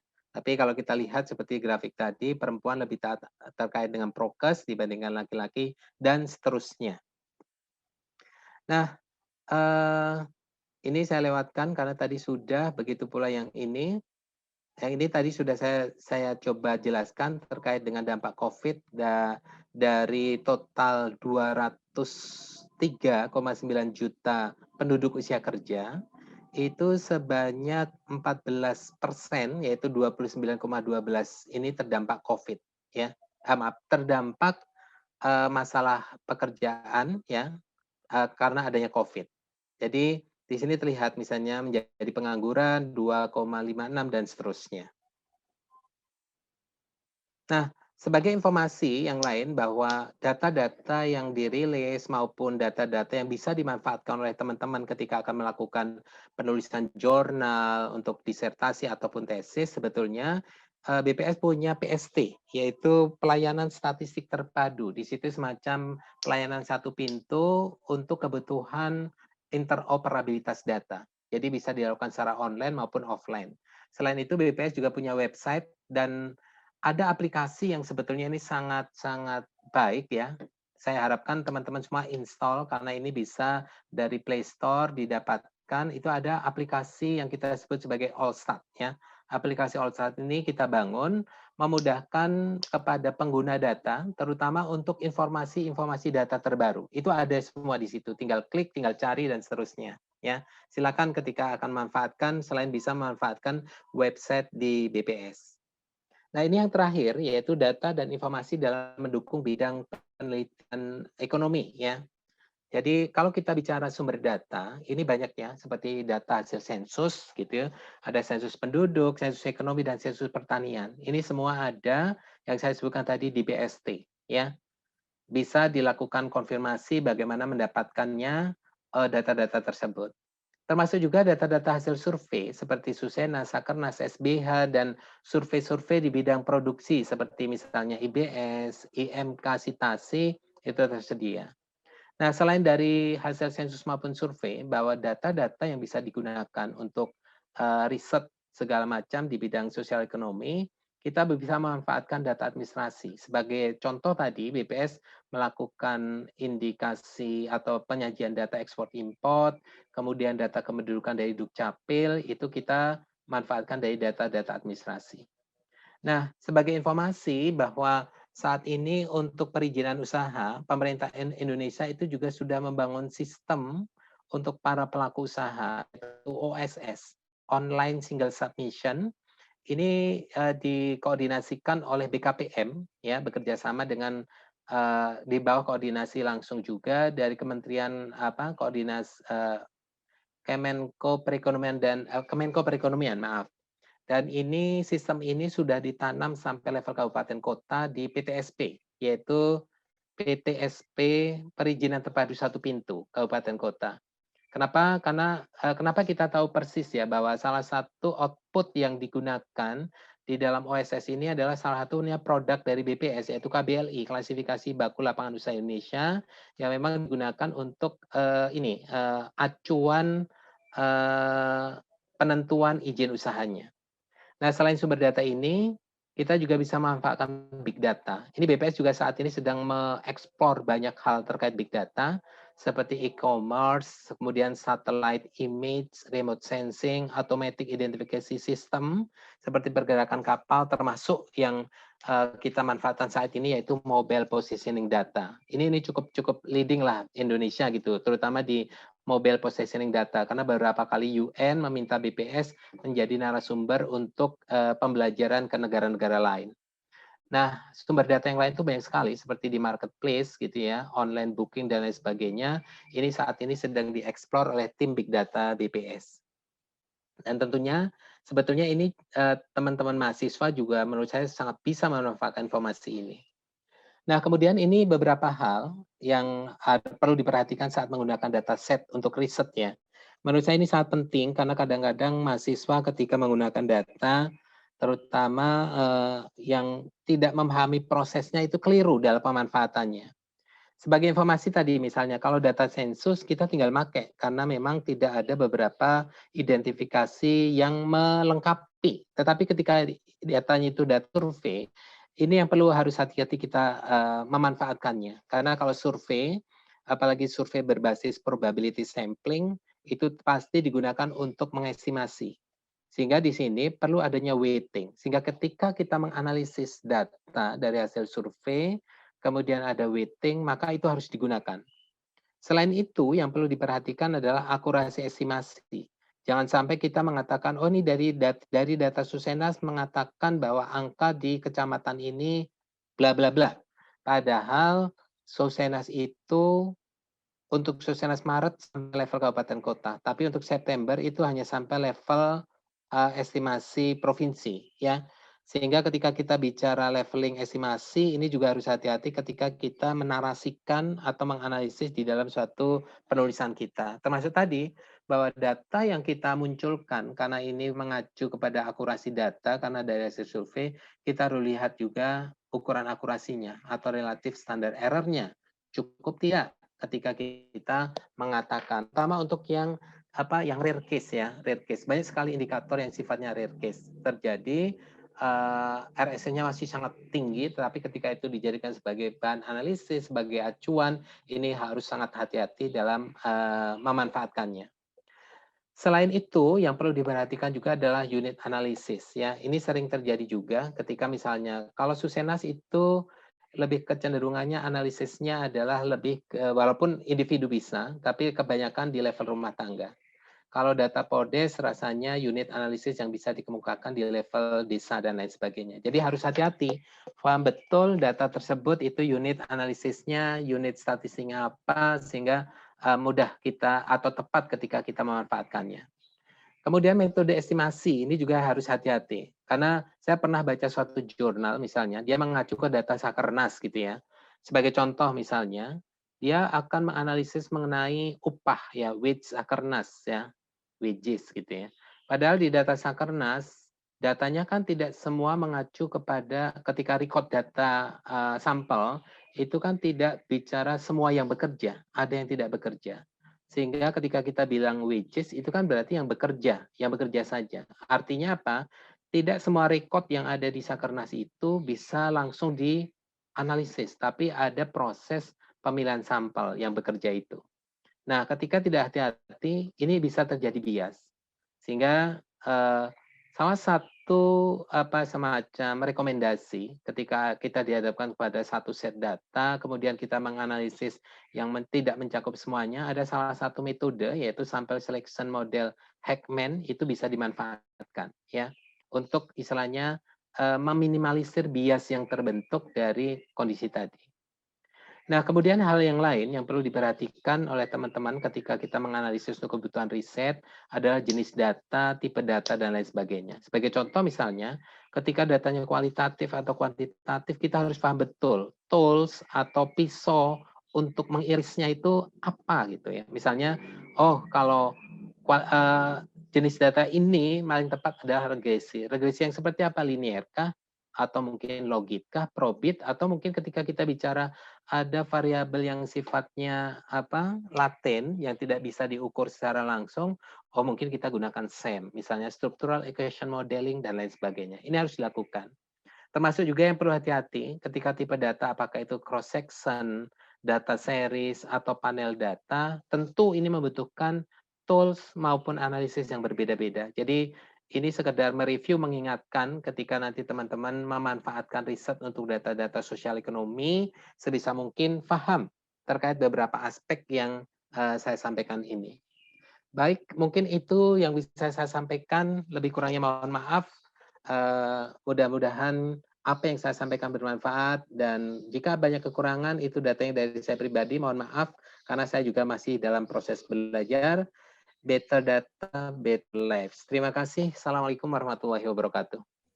Waalaikumsalam warahmatullahi wabarakatuh. Terima kasih Pak Sarpono atas pemaparan yang sangat komprehensif, meliputi tadi ya perkembangan terkini, mulai dari sensus, inflasi, kemiskinan, kemudian beberapa agenda strategis yang BPS terlibat di dalam percepatan rilis data pembangunan dan data-data baru, dan juga tadi update terkait dengan tantangan terkini dan ketersediaan berbagai survei data baru sekitar pandemi. Dan terakhir tadi, sedikit pesan dan pengingatan kepada kita semua tentang beberapa hal yang harus kita perhatikan kalau kita ingin menggunakan data-data statistik untuk khususnya studi di bidang sosial dan ekonomi. Highlight yang paling membekas di memori saya dari keseluruhan materi hari ini adalah tadi yang quote yang disampaikan Pak Sarpono di awal, yaitu kita tidak bisa mengevaluasi sesuatu yang tidak bisa kita ukur gitu ya Pak, dan itu adalah ruh atau spirit dari data, nilai dari sebuah data. Oke, saya yakin para mahasiswa sekalian punya banyak pertanyaan. Saya akan bagi menjadi 2 termin. Silahkan raise hand di menu raise hand di sini. Saya akan bagi menjadi 2 termin ya. Termin pertama ini 3 penanya dulu. Sebutkan nama, kemudian dari program studi apa, dan pertanyaannya. Saya batasi pertanyaannya 1 dulu ya tiap penanya. Silahkan yang pertama Natasha dari MPKB, silahkan.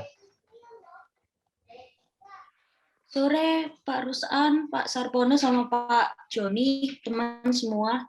Mau tanya agak teknis Pak, tadi penasaran di slide 45 Pak Sarpono menyebutkan tentang kalau datanya tidak tersedia bisa dititipkan melalui pertanyaan survei yang berikutnya gitu ya Pak ya. Nah, itu saya jadi penasaran kalau menentukan variabel interaksi dan variabel kontrolnya gimana ya Pak? Kalau misalkan pertanyaannya dititipkan. Itu aja sih Pak. Makasih. Baik, kita catat dulu. Yang pertama dari Natasha terkait dengan pertanyaan tambahan di data yang tidak tersedia. Berikutnya, siapa tadi saya sempat lihat tadi itu sudah hilang tanda ini. Langsung saja, ada yang giliran berikutnya ingin bertanya. Siapa nih? Oke, mana tadi? Saya coba scroll ke bawah. Adakah yang ingin bertanya berikutnya? Bian, Sandi, betul? Silakan, langsung. Halo? Ya, Ya. suara saya dengar ya? Dengar, ya jelas. Ya. Jadi gini Pak, semalam saya sempat melihat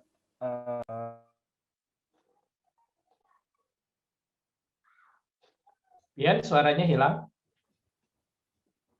Silakan diulang lagi. ya, Oke, ya kebetulan semalam saya habis melihat data PDB kan ada yang berdasarkan pengeluaran dan juga berdasarkan sektor. Nah, hal yang ingin saya tanya adalah dari segi pengeluaran itu kan ada konsumsi rumah tangga. Nah, itu ada transportasi dan komunikasi digabung jadi satu. Sementara di PDB berdasarkan sektor transportasi dan komunikasi dipisah. Nah, sebenarnya kalau dari BPS untuk PDB ini dasar pengelompokan si sektor-sektornya seperti apa sih? Seperti itu sih saya mau tanya. Oke, terima kasih Bian. Pertanyaannya terkait penentuan klasifikasi sektor untuk PDB antara konsumsi dan produksi. Ya, kenapa kok bisa kayak gitu? Gitu. Oke, baik. Berikutnya tadi saya nggak tahu yang siapa duluan, tapi saya random tunjuk yang resen ini Erli Wijayanti. Dari mana ini? Dari BPIE, Bapak. Silakan Erli. Selamat siang Pak Sarpono, saya Erli dari BPS juga ingin bertanya Pak. Belakangan ini saya membaca tentang KBJI. Saya baru tahu bahwa kita memiliki klasifikasi yang sangat kaya di KBJI karena selama ini lebih banyak belajar tentang KBLI. Iya. Kemudian acuannya pun sangat kaya dari ISCO 2008. Ya, ISCO dari 2008 itu kan hanya 4 digit. Kemudian Indonesia di BPS mengembangkan sampai ke 6 digit dan disesuaikan dengan klasifikasi yang ramah istilah di Indonesia. Yang ingin saya tanyakan adalah penggunaan tentang KBJI ini untuk saat ini lebih banyak di industri atau sudah sampai ke data household atau seperti apa ya Pak? Seperti itu. Kemudian terkait dengan simplifikasi kuesioner desain dan penyesuaian metodologi itu, kan ada integrated updating frame. Beberapa data biasanya kita menemukan, oh data ini ada di Sakernas, data ini ada di Susenas. Kemudian ketika Bapak menjelaskan tentang integrating updating frame, saya ingin tahu apakah itu dilakukan untuk Sakernas dan Susenas juga, karena waktunya berdekatan, kemudian sejak tahun berapakah hal itu dilakukan? Mungkin itu Bapak, terima kasih banyak. Baik, terima kasih Erli. Dua pertanyaan tentang KBJI dan integrasi pertanyaan dari penyederhanaan dari konsekuensi pandemi ya. Tadi ada spin Rinto, saya tahan dulu untuk di termin berikutnya. Saya persilakan dulu Pak Sarpono untuk merespon 3 pertanyaan dari Natasha, dari Bian, dan dari Erli, Pak. Silakan, Pak. Baik, terima kasih Mbak Rusan, Mbak Natasha, Bian, dan Mbak Erli ya. Jadi yang pertama tadi Mbak Natasha. Jadi ketika bicara data tidak tersedia, gitu ya. Tadi mengacu ke slide nomor, saya lupa 45 atau 25 tadi. Kemudian bisa menitipkan, gitu ya. Jadi gambarannya begini, ketika ada suatu indikator yang mau kita bangun, biasanya ini yang nitip kementerian atau lembaga, gitu ya Mbak Natasha. Jadi ketika misalnya, kayaknya kementerian misalnya BKKBN atau misalnya Kementerian Sosial, kita butuh data, gitu. Ketika dia sangat mahal ketika mengumpulkan data sendiri, salah satu peluang yang bisa dilakukan ketika data itu ingin didapatkan adalah menitipkan pertanyaan pada suatu survei. Itu ya intinya. Nah, ketika menitipkan pertanyaan dalam satu survei, ini kan juga ada semacam kriteria yang harus kita bangun bahwa data yang dikumpulkan tersebut memang relevan dengan survei atau kendaraan yang digunakan, gitu ya. Nah, kemudian sebetulnya ketika kita kaitkan dengan tadi yang disebutkan Mbak Natasha, bagaimana untuk variabel interaksi maupun variabel kontrolnya, gitu ya. Sebetulnya nitip pertanyaan itu kan sifatnya integratif ya, integratif. Artinya tidak hanya bicara nitip satu indikator saja. Ketika misalnya untuk kepentingan sesuatu itu bicaranya juga terkait dengan variabel kontrol maupun variabel interaksi yang dibutuhkan, itu juga bisa sekaligus. Karena kalau misalnya hanya satu gitu, kemudian dapatlah dari suatu survei, ketika kita mengaitkan dengan variabel kontrol maupun yang kita dapatkan dari tempat lain, maka ini akan menjadi sangat sulit. Kita nggak mungkin melakukan cross validasi dan cross tabulasi dan lain sebagainya. Sehingga paling yang bisa kita lakukan indikator makronya. Oh, ternyata dari survei ini indikatornya A, B, C. Dari survei ini indikatornya E, F, G misalnya. Oh, ternyata memang ketika kita kaitkan muncul. Jadi ketika tidak memungkinkan atau tidak cukup dengan analisis makro semacam itu, mau tidak mau semua variabel yang dibutuhkan itu harus satu paket dititipkan gitu. Itu ya, Mbak Natasha. Kemudian tadi Mas Bian terkait dengan PDB gitu ya.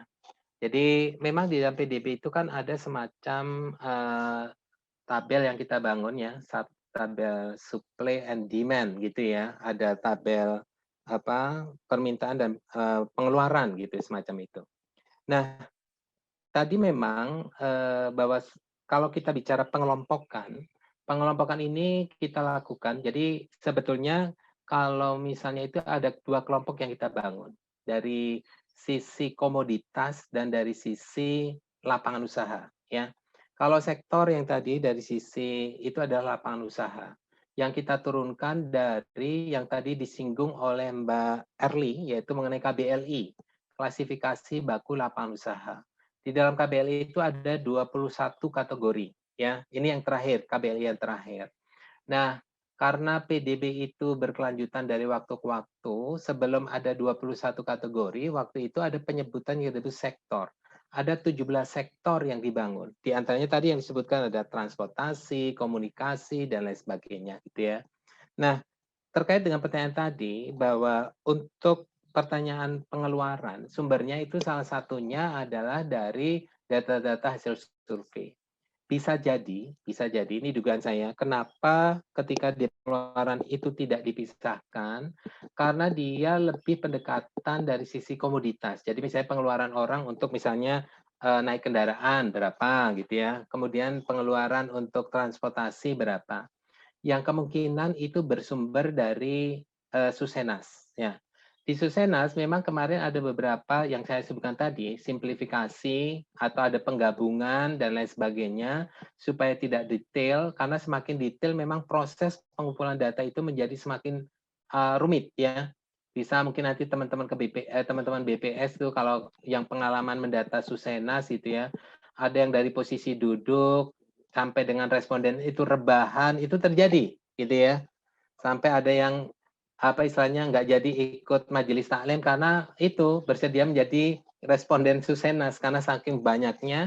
Ini juga menjadi PR kita BPS sehingga kita melakukan proses simplifikasi. Dugaan saya kenapa di pengeluaran itu tidak bisa dipisahkan karena pertanyaannya itu digabung dari sisi pengeluarannya gitu ya.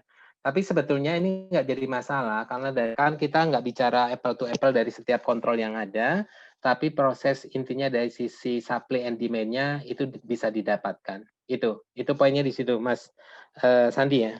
Kemudian Mbak Erli Wijayanti. Nah, sebetulnya ini BPS jeruk makan jeruk gitu ya. Ya, jadi betul bahwa yang saya sebutkan tadi, ketika prinsip satu data Indonesia, salah satu yang digunakan adalah ini, penggunaan kode referensi. Kode referensi di BPS yang sudah kita siapkan itu banyak sebetulnya, Mbak. Nggak cuma KBLI yang berasal dari ISIC saya sebutkan, ada KBKI, yaitu klasifikasi komoditas Indonesia, yaitu juga digunakan untuk tabel I/O dan lain sebagainya, gitu ya, untuk sisi komoditasnya, yang kita ambil dari CPC, Central Product Classification, dan yang tadi ditanyakan oleh Mbak Erli, yaitu terkait dengan KBJI, klasifikasi baku jabatan Indonesia, yang kita turunkan dari ISCO, International Standard Classification of Occupation. Jadi itu yang kita gunakan. Betul, di dalam ISCO tahun 2008 itu ada 4 digit. Kemudian untuk kebutuhan di mana? Di Indonesia kita kembangkan ya, kita kembangkan. Samalah dengan KBLI gitu. Kalau di UN dari ISIC itu sampai 4 digit. Tapi di kita sampai 5 digit, sama ya, kita kembangkan.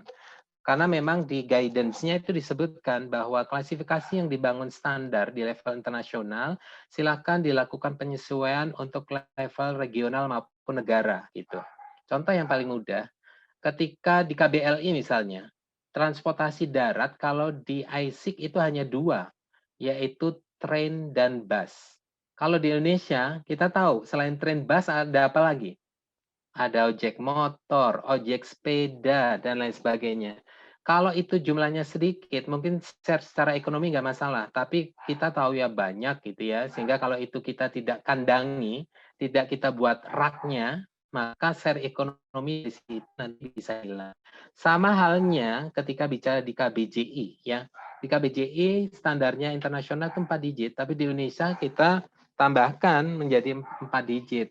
Karena banyak sekali profesi yang unik ada di Indonesia, tidak ada secara internasional. Itu harus kita cover, gitu ya.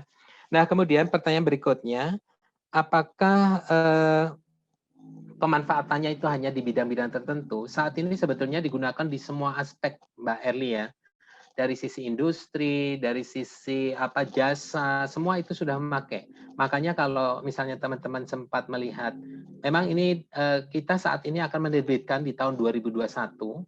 Saat ini baru ada draft yang kita sempurnakan. Mudah-mudahan akhir tahun ini sudah ada KBJI versi terbaru gitu ya. Yang ini juga dilakukan di unit kerja kami di metodologi, sehingga ini nantinya bisa teman-teman bisa cek. Ini memang sudah mencakup semua sektor untuk pemanfaatan KBJI ini. Sehingga nantinya akan terlihat relevansi terkait KBLI. Lapangan usaha ini jabatannya adanya apa saja. Lapangan ini jabatannya apa saja. Nah, ini banyak digunakan untuk kebijakan di Kemenaker ya, ketika menciptakan lapangan pekerjaan dan sebagainya. Itu. Nah, kemudian terakhir dari Mbak Erli tadi mengenai simplifikasi ya. Misalnya seperti kuesioner, kemudian tadi ada integrated dan lain sebagainya. Nah, sebetulnya prinsip dalam desain survei, salah satu frame itu harus update, gitu ya, update. Menggambarkan kondisi terkini. Karena kalau tidak, tentunya akan berdampak kepada estimasi maupun pelaksanaan lapangannya, gitu. Sehingga memang idealnya survei yang memang secara kurun waktu cukup jauh ya harus dilakukan update. Nah, khusus untuk proses pandemi kali ini khusus untuk pandemi ya, karena kita juga ingin menjaga gitu, kemudian proses implementasinya juga tidak sederhana, terutama untuk yang Sakernas, kalau Sakernas nggak masalah, karena Sakernas itu kan panel ya, panel gitu Mbak Erli. Jadi di 3 tahun terakhir ini Sakernas itu Sakernas panel, jadi kita tidak melakukan pemilihan sampel baru. Tapi khususnya untuk Susenas dan survei-survei yang dekat dengan Susenas itulah yang kita gunakan integrated sampling frame-nya. Jadi karena Susenas itu adalah survei mothers of survey, ibunya survei yang sampelnya cukup banyak, maka kendaraan Susenas itu yang kita gunakan untuk kita manfaatkan update frame-nya untuk survei-survei yang berdekatan. Kemudian mengenai simplifikasi pertanyaan, sebenarnya tadi saya singgung terkait menjawab yang Mas Bian ya tadi mengenai penggabungan pertanyaan atau misalnya kita memang menghilangkan pertanyaan itu sama sekali ketika memang tidak dianggap cukup utama untuk dikumpulkan. Mungkin itu ya. Saya kembalikan ke Pak Ruslan. Terima kasih Bapak. Sami-sami Mbak. Terima kasih Pak Sarpono. Kita akan selesai sampai jam 4 nanti. Saya sudah izin ke Pak Joni untuk molor sedikit dari jadwal. Saya undang Mas Pinrinto tadi yang sudah angkat tangan di termin sebelumnya. Silakan. Terima kasih Pak Ruslan. Untuk Pak Sarpono, saya tertarik untuk meneliti dampak dari kebijakan pemberian insentif PPNBM 0% terhadap penjualan mobil baru, mobil bekas. Karena isu yang saya lihat bahwa dampaknya terhadap penjualan mobil baru itu belum tentu meningkatkan penjualan mobil baru, karena kan mobil itu merupakan barang mewah. Dan sekaligus juga sebagai substitusi dari mobil baru kan adalah mobil bekas. Jadi kemungkinan besar bahwa jika mobil bekas itu penjualannya meningkat, maka mobil baru itu penjualannya meningkat, maka kemungkinan besar penjualan mobil bekas juga akan menurun karena merupakan substitusi dari penjualan mobil baru. Nah, di sini terkait dengan apa yang disampaikan pada hari ini, saya ingin menanyakan mengenai kemarin saya coba mencari data di BPS Go.id. Yang ingin saya tanyakan, apakah memang di BPS Go.id itu ataupun di aplikasi yang tadi yang seperti dengan Allstate hanya terkait dengan data agregat ya, ataukah mungkin ada tersedia atau prosedur untuk memperoleh data cross section atau syukur-syukur dapat data panel data dari BPS. Karena saya seperti dari apa yang saya sampaikan tadi, topik saya membutuhkan data terkait dengan konsumsi mobil baru dengan data konsumsi mobil bekas yang update terbaru. Tapi saya coba googling dan saya cari di data, saya malah dapat di ini Pak, di data WWW Gaikindo. Jadi yang ini saya tanyakan, apakah ada prosedur ya untuk bermohon data cross section atau panel data, ataukah mungkin dengan terkait dengan pertanyaan pertama tadi, misalkan untuk meneliti pertanyaan atau mungkin bantuan untuk survei terkait dengan riset, apakah kita bisa mengajukan ke BPS? Terima kasih Pak. Oke, terima kasih Mas Bin. Jadi pertanyaannya terkait dengan karena punya topik khusus, tadi ada pertanyaan terkait dengan informasi spesifik Pak ini terkait data otomotif. Saya invite satu lagi mungkin supaya waktunya pas kalau ada di terbit kedua ini. Tadi Pak Sarpono menyampaikan banyak informasi strategis tuh, data baru, mungkin sudah ada yang langsung di benaknya ini ya, muncul ide riset misalnya, dan ada hal yang ingin dikonfirmasi, silakan. Misalnya level agregasi yang tepat, penggabungan atau apa. Tadi saya lihat banyak ya, termasuk big data ya yang baru, yang mungkin teman-teman di sini sangat berpotensi untuk menggunakannya nantinya. Salah satunya itu yang menarik, MPD ya Pak ya, yang mobile positioning data. Mobile positioning data ini yang kalau nggak salah dari operator ya, dari operator seluler. Mungkin kalau tidak ada, saya perkaya pertanyaannya, mungkin saya nitip itu Pak, nambah pertanyaan setelah Mas Spin. Kalau MPD itu level agregasi yang mungkin dilakukan untuk digabung dengan data lain, idealnya di level apa Pak ya? Dan mungkin gambaran secara umum, barangkali nanti buat tema COVID ini saya yakin banyak yang akan relevan. Mungkin saya kembalikan ke Pak Sarpono untuk merespon pertanyaan Mas Spin tadi, dan yang kedua dari ini moderator jadinya Pak yang ambil benefit. Iya. Silakan Pak. Baik, terima kasih Mas. Ini spin atau spine gitu ya? Spin, tapi Pak. Namanya menarik ya, spin. Jadi makanya tadi yang dicari yang muter-muter, mobil gitu ya. Jadi terima kasih Mas Spin. Terkait dengan kebijakan PPNB 0% terkait dengan kendaraan ya. Intinya kan tadi bagaimana sih mendapatkan informasi data gitu ya.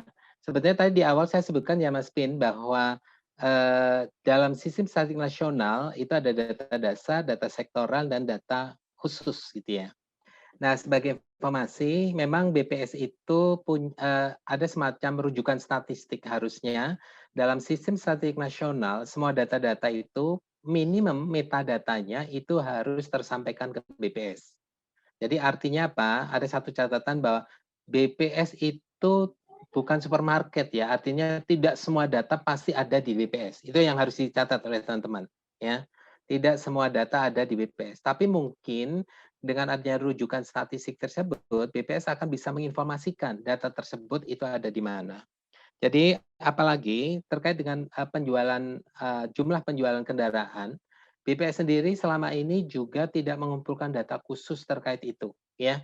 Jadi biasanya kalau misalnya ada data transportasi, kita mengumpulkannya dari data administrasi juga. Salah satu sumbernya ya tadi yang disebutkan oleh Mas Pin dari Gaikindo gitu ya, gabungan Indonesia kendaraan bermotor, gabungan industri kendaraan bermotor Indonesia, Gaikindo tadi. Jadi rasanya sih memang BPS pasti tidak ada data yang sifatnya khusus tadi, ya. Yang mengenai apalagi kalau misalnya datanya yang dicari adalah data yang levelnya mikro gitu, pasti tidak ada. Nah, terkait bahwa tadi saya sebutkan di web BPS itu tersedia data, kemudian di Allstat itu juga data. Memang data yang dimunculkan itu adalah data-data yang sifatnya udah agregat, bukan data mikro. Sedangkan kalau misalnya perusahaan, kementerian lembaga, atau pelajar atau mahasiswa ketika membutuhkan, saya sebutkan tadi di BPS itu ada PST. Ya, PST itu adalah, jadi lupa saya PST itu apa. Pelayanan statistik terpadu. Ya, pelayanan statistik terpadu itu sebenarnya tersebar di setiap provinsi, di pusat ada, di setiap provinsi ada, bahkan di kabupaten kota itu ada. PST di setiap ada kantor statistik, di situ ada PST-nya, gitu ya. Nah, di situ siapapun itu bisa melakukan istilahnya apa ya? Ordering data sejauh sesuai dengan SOP atau standar pelayanan yang dibangun BPS. Jadi itu tadi artinya data-data yang sifatnya mikro itu bisa didapatkan tentunya dengan ada prosedur untuk mendapatkan data tersebut. Nah, itu semua ada di PST. Silakan saja nanti bisa kontak di PST, itu bisa secara online ya, bisa secara online, bisa dilakukan. Nah, kemudian terkait dari tadi yang nitip data ketika nggak ada, nitip pertanyaan, sama halnya. Jadi sebetulnya kita gini, BPS juga punya kapasitas untuk bisa dititipin. Saya sering wanti-wanti karena saya di metodologi, paling tidak saya harus mengawal kualitas output dari survei yang ada. Sebut saja Susenas. Susenas itu paling sering dijadikan kendaraan untuk nitip data. Saya ingatkan ke teman-teman di subject matter yang mengawal Susenas, hati-hati loh ketika minta ada orang mau nitip. Ibarat kita punya truk, kita barangnya bawa tomat. Kalau ada yang nitip duren, ada nitip kelapa, dan lain sebagainya, itu harus dikemas sebaik mungkin. Jangan sampai nanti muatan utama kita justru hancur lebur karena titipan itu.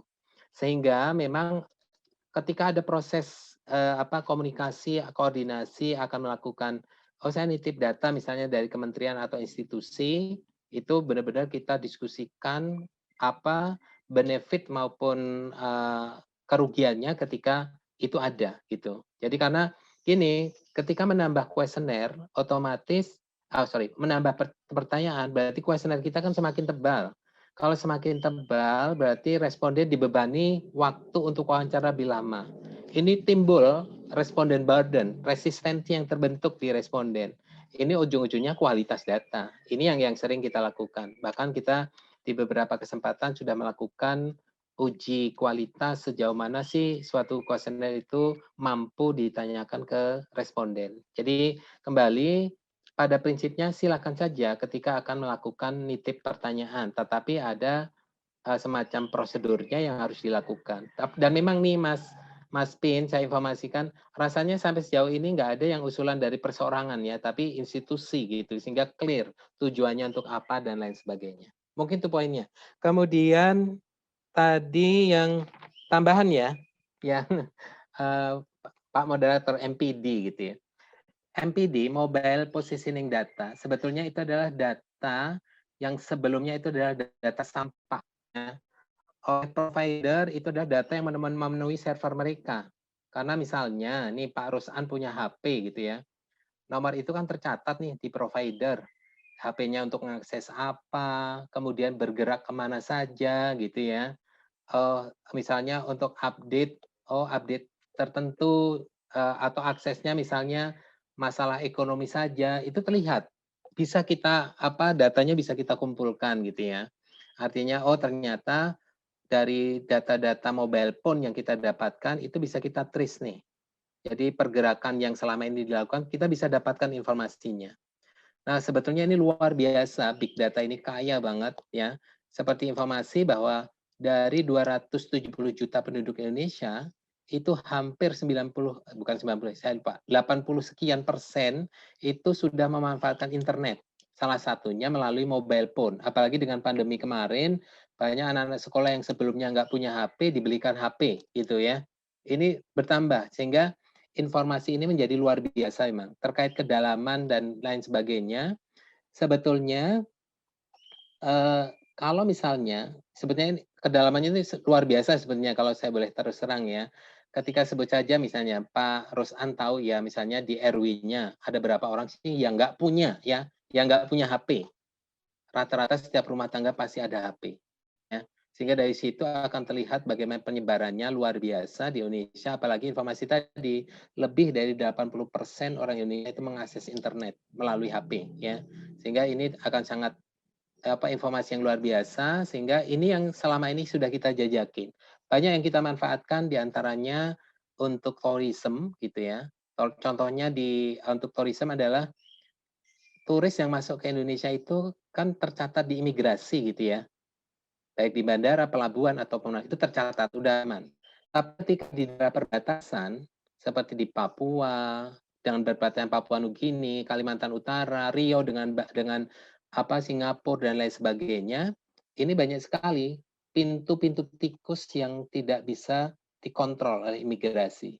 Sehingga salah satu teknologi MPD ini kita bisa memanfaatkan karena kita bisa menilai, oh ini orang hanya lewat saja, oh ini orang yang mondar-mandir komuter, itu terlihat di situ. Jadi saya bisa tahu kalau misalnya saya tahu nomor HP-nya Pak Rusan, saya main mata sama orang misalnya pakai Telkom, main mata sama Telkom, Pak, saya minta datanya Pak Rusam dong. Selama sebulan ini ngapain saja, kemana saja, itu kelihatan. Jadi, oh bolak-balik dari rumah ke Depok, itu, oh berarti kita tahu rumah Pak Rusam itu di mana, tahu. Gitu, dari situ. Kemudian searching-nya apa saja, itu ketahuan, oh hobinya ini, gitu, dan lain sebagainya, itu tahu. Ya, itu gampangnya. Bahkan kita bisa mendeteksi umurnya. Oh, kalau aksesnya Mobile Legend paling nggak generasi X atau milenial gitu. Nggak mungkin umur di atas 70 tahun aksesnya itu terus gitu kan. Ya, itu contoh. Dan informasi itu banyak kita gunakan, termasuk juga tadi untuk komuter, karena kita bisa melihat tracking pergerakan mobile phone. Kalau yang rutin, misalnya saya dari Tangerang ke Jakarta, oh rutin, berarti ini adalah bukan orang yang tujuannya wisata. Ketika saya datang misalnya ke Bandung, 3 bulan yang lalu, oh bisa jadi ini karena tujuan wisata dan lain sebagainya. Itu bisa dideteksi banyak hal, ya. Termasuk jenis kelamin bisa dideteksi dari misalnya searching-searchingnya. Kalau searchingnya misalnya make up, majalah wanita, itu kemungkinan perempuan gitu. Tapi kalau yang searchingnya bola, kemudian balapan mobil dan lain sebagainya, kemungkinan laki-laki. Itu contoh yang paling mudah. Banyak indikator yang bisa kita gunakan. Dan levelingnya luar biasa sebetulnya, bisa sampai level terkecil. Mungkin itu, Pak Rusan. Terima kasih. Wah, terima kasih informasi yang sangat kaya, Pak Sarpono. Ini karena waktu ya, saya cek sudah jam 16 pas. Saya harus stop sesi kuliah umum yang sangat menarik dan penuh dengan informasi update dan kaya dengan pengetahuan terkini terhadap kondisi data statistik, terutama dalam konteks kita di bidang nanti sosial dan ekonomi ya untuk melakukan riset. Saya menyampaikan apresiasi dan terima kasih yang luar biasa kepada Pak Sarpono yang telah menyampaikan kuliah umum pada pagi hari ini. Kami yakin ini sangat bermanfaat bagi mahasiswa baik di semua program studi, baik PPIE, MPKP maupun MPKK yang hadir pada siang hari ini. Dan mudah-mudahan ini menjadi titik awal untuk nantinya para mahasiswa dapat mengembangkan dan menggunakan dengan tepat dan dengan baik dari data-data statistik yang ada, khususnya terkait dengan tugas karya akhir dan penelitian secara luas. Sebelum diakhiri, saya mengundang tuan rumah Pak Joni untuk menutup dan menyampaikan sepatah dua patah kata. Saya persilahkan Pak Joni. Terima kasih Pak Ruslan, saya cukup 2 menit aja. Pertama-tama tentunya saya terima kasih pada Pak Dr. Sarpono atas kesediaan waktu pada hari ini, dan saya mendengarkan tadi banyak informasi. Sebenarnya saya ada pertanyaan tapi nanti japri aja ke Pak Sarpono. Terima kasih juga Pak Ruslan yang telah memandu acara ini, dan teman-teman kita nanti ada rencana kuliah ke umum yang keempat itu dari area rencananya akan membicarakan tentang salah satu teknik terkait dengan GIS atau spatial analysis. Nah, mudah-mudahan ini bisa terrealisasi di kuliah umum keempat. Nah, kalau ada masukan buat program kami, maksudnya usulan-usulan pembicara atau yang menurut teman-teman sangat bermanfaat untuk menunjang tugas akhir atau tesis, silakan disampaikan kepada PPIE dan teman-teman yang MPKP dan MEKK mungkin bisa juga menyampaikan kepada prodinya masing-masing untuk usulan pembicara atau materi-materi yang dirasa relevan terkait dengan perkuliahan S2 di masa COVID ini, dan mudah-mudahan kita bisa melangsungkan kuliah offline ya, kalau tidak di semester depan ya semester berikutnya. Dan kita berikan big applause buat Pak Sarpono atas presentasi pada sore hari ini. Kita berikan bersama. Terima kasih sekali lagi buat Pak Sarpono dan juga Pak Ruslan. Saya akhiri pertemuan kita pada sore hari ini. Semoga kita semua sehat selalu ya, dan berdoa semoga kita semua bisa bertemu di ya, dan kita bisa ngobrol secara offline. Saya kira demikian. Terima kasih. Selamat sore. Assalamualaikum warahmatullahi wabarakatuh. Terima kasih juga Pak Joni, Pak Ruslan, dan teman-teman semuanya ya. Terima kasih Pak. Sukses Sampai studi. jumpa lagi. Ya. Mari Pak.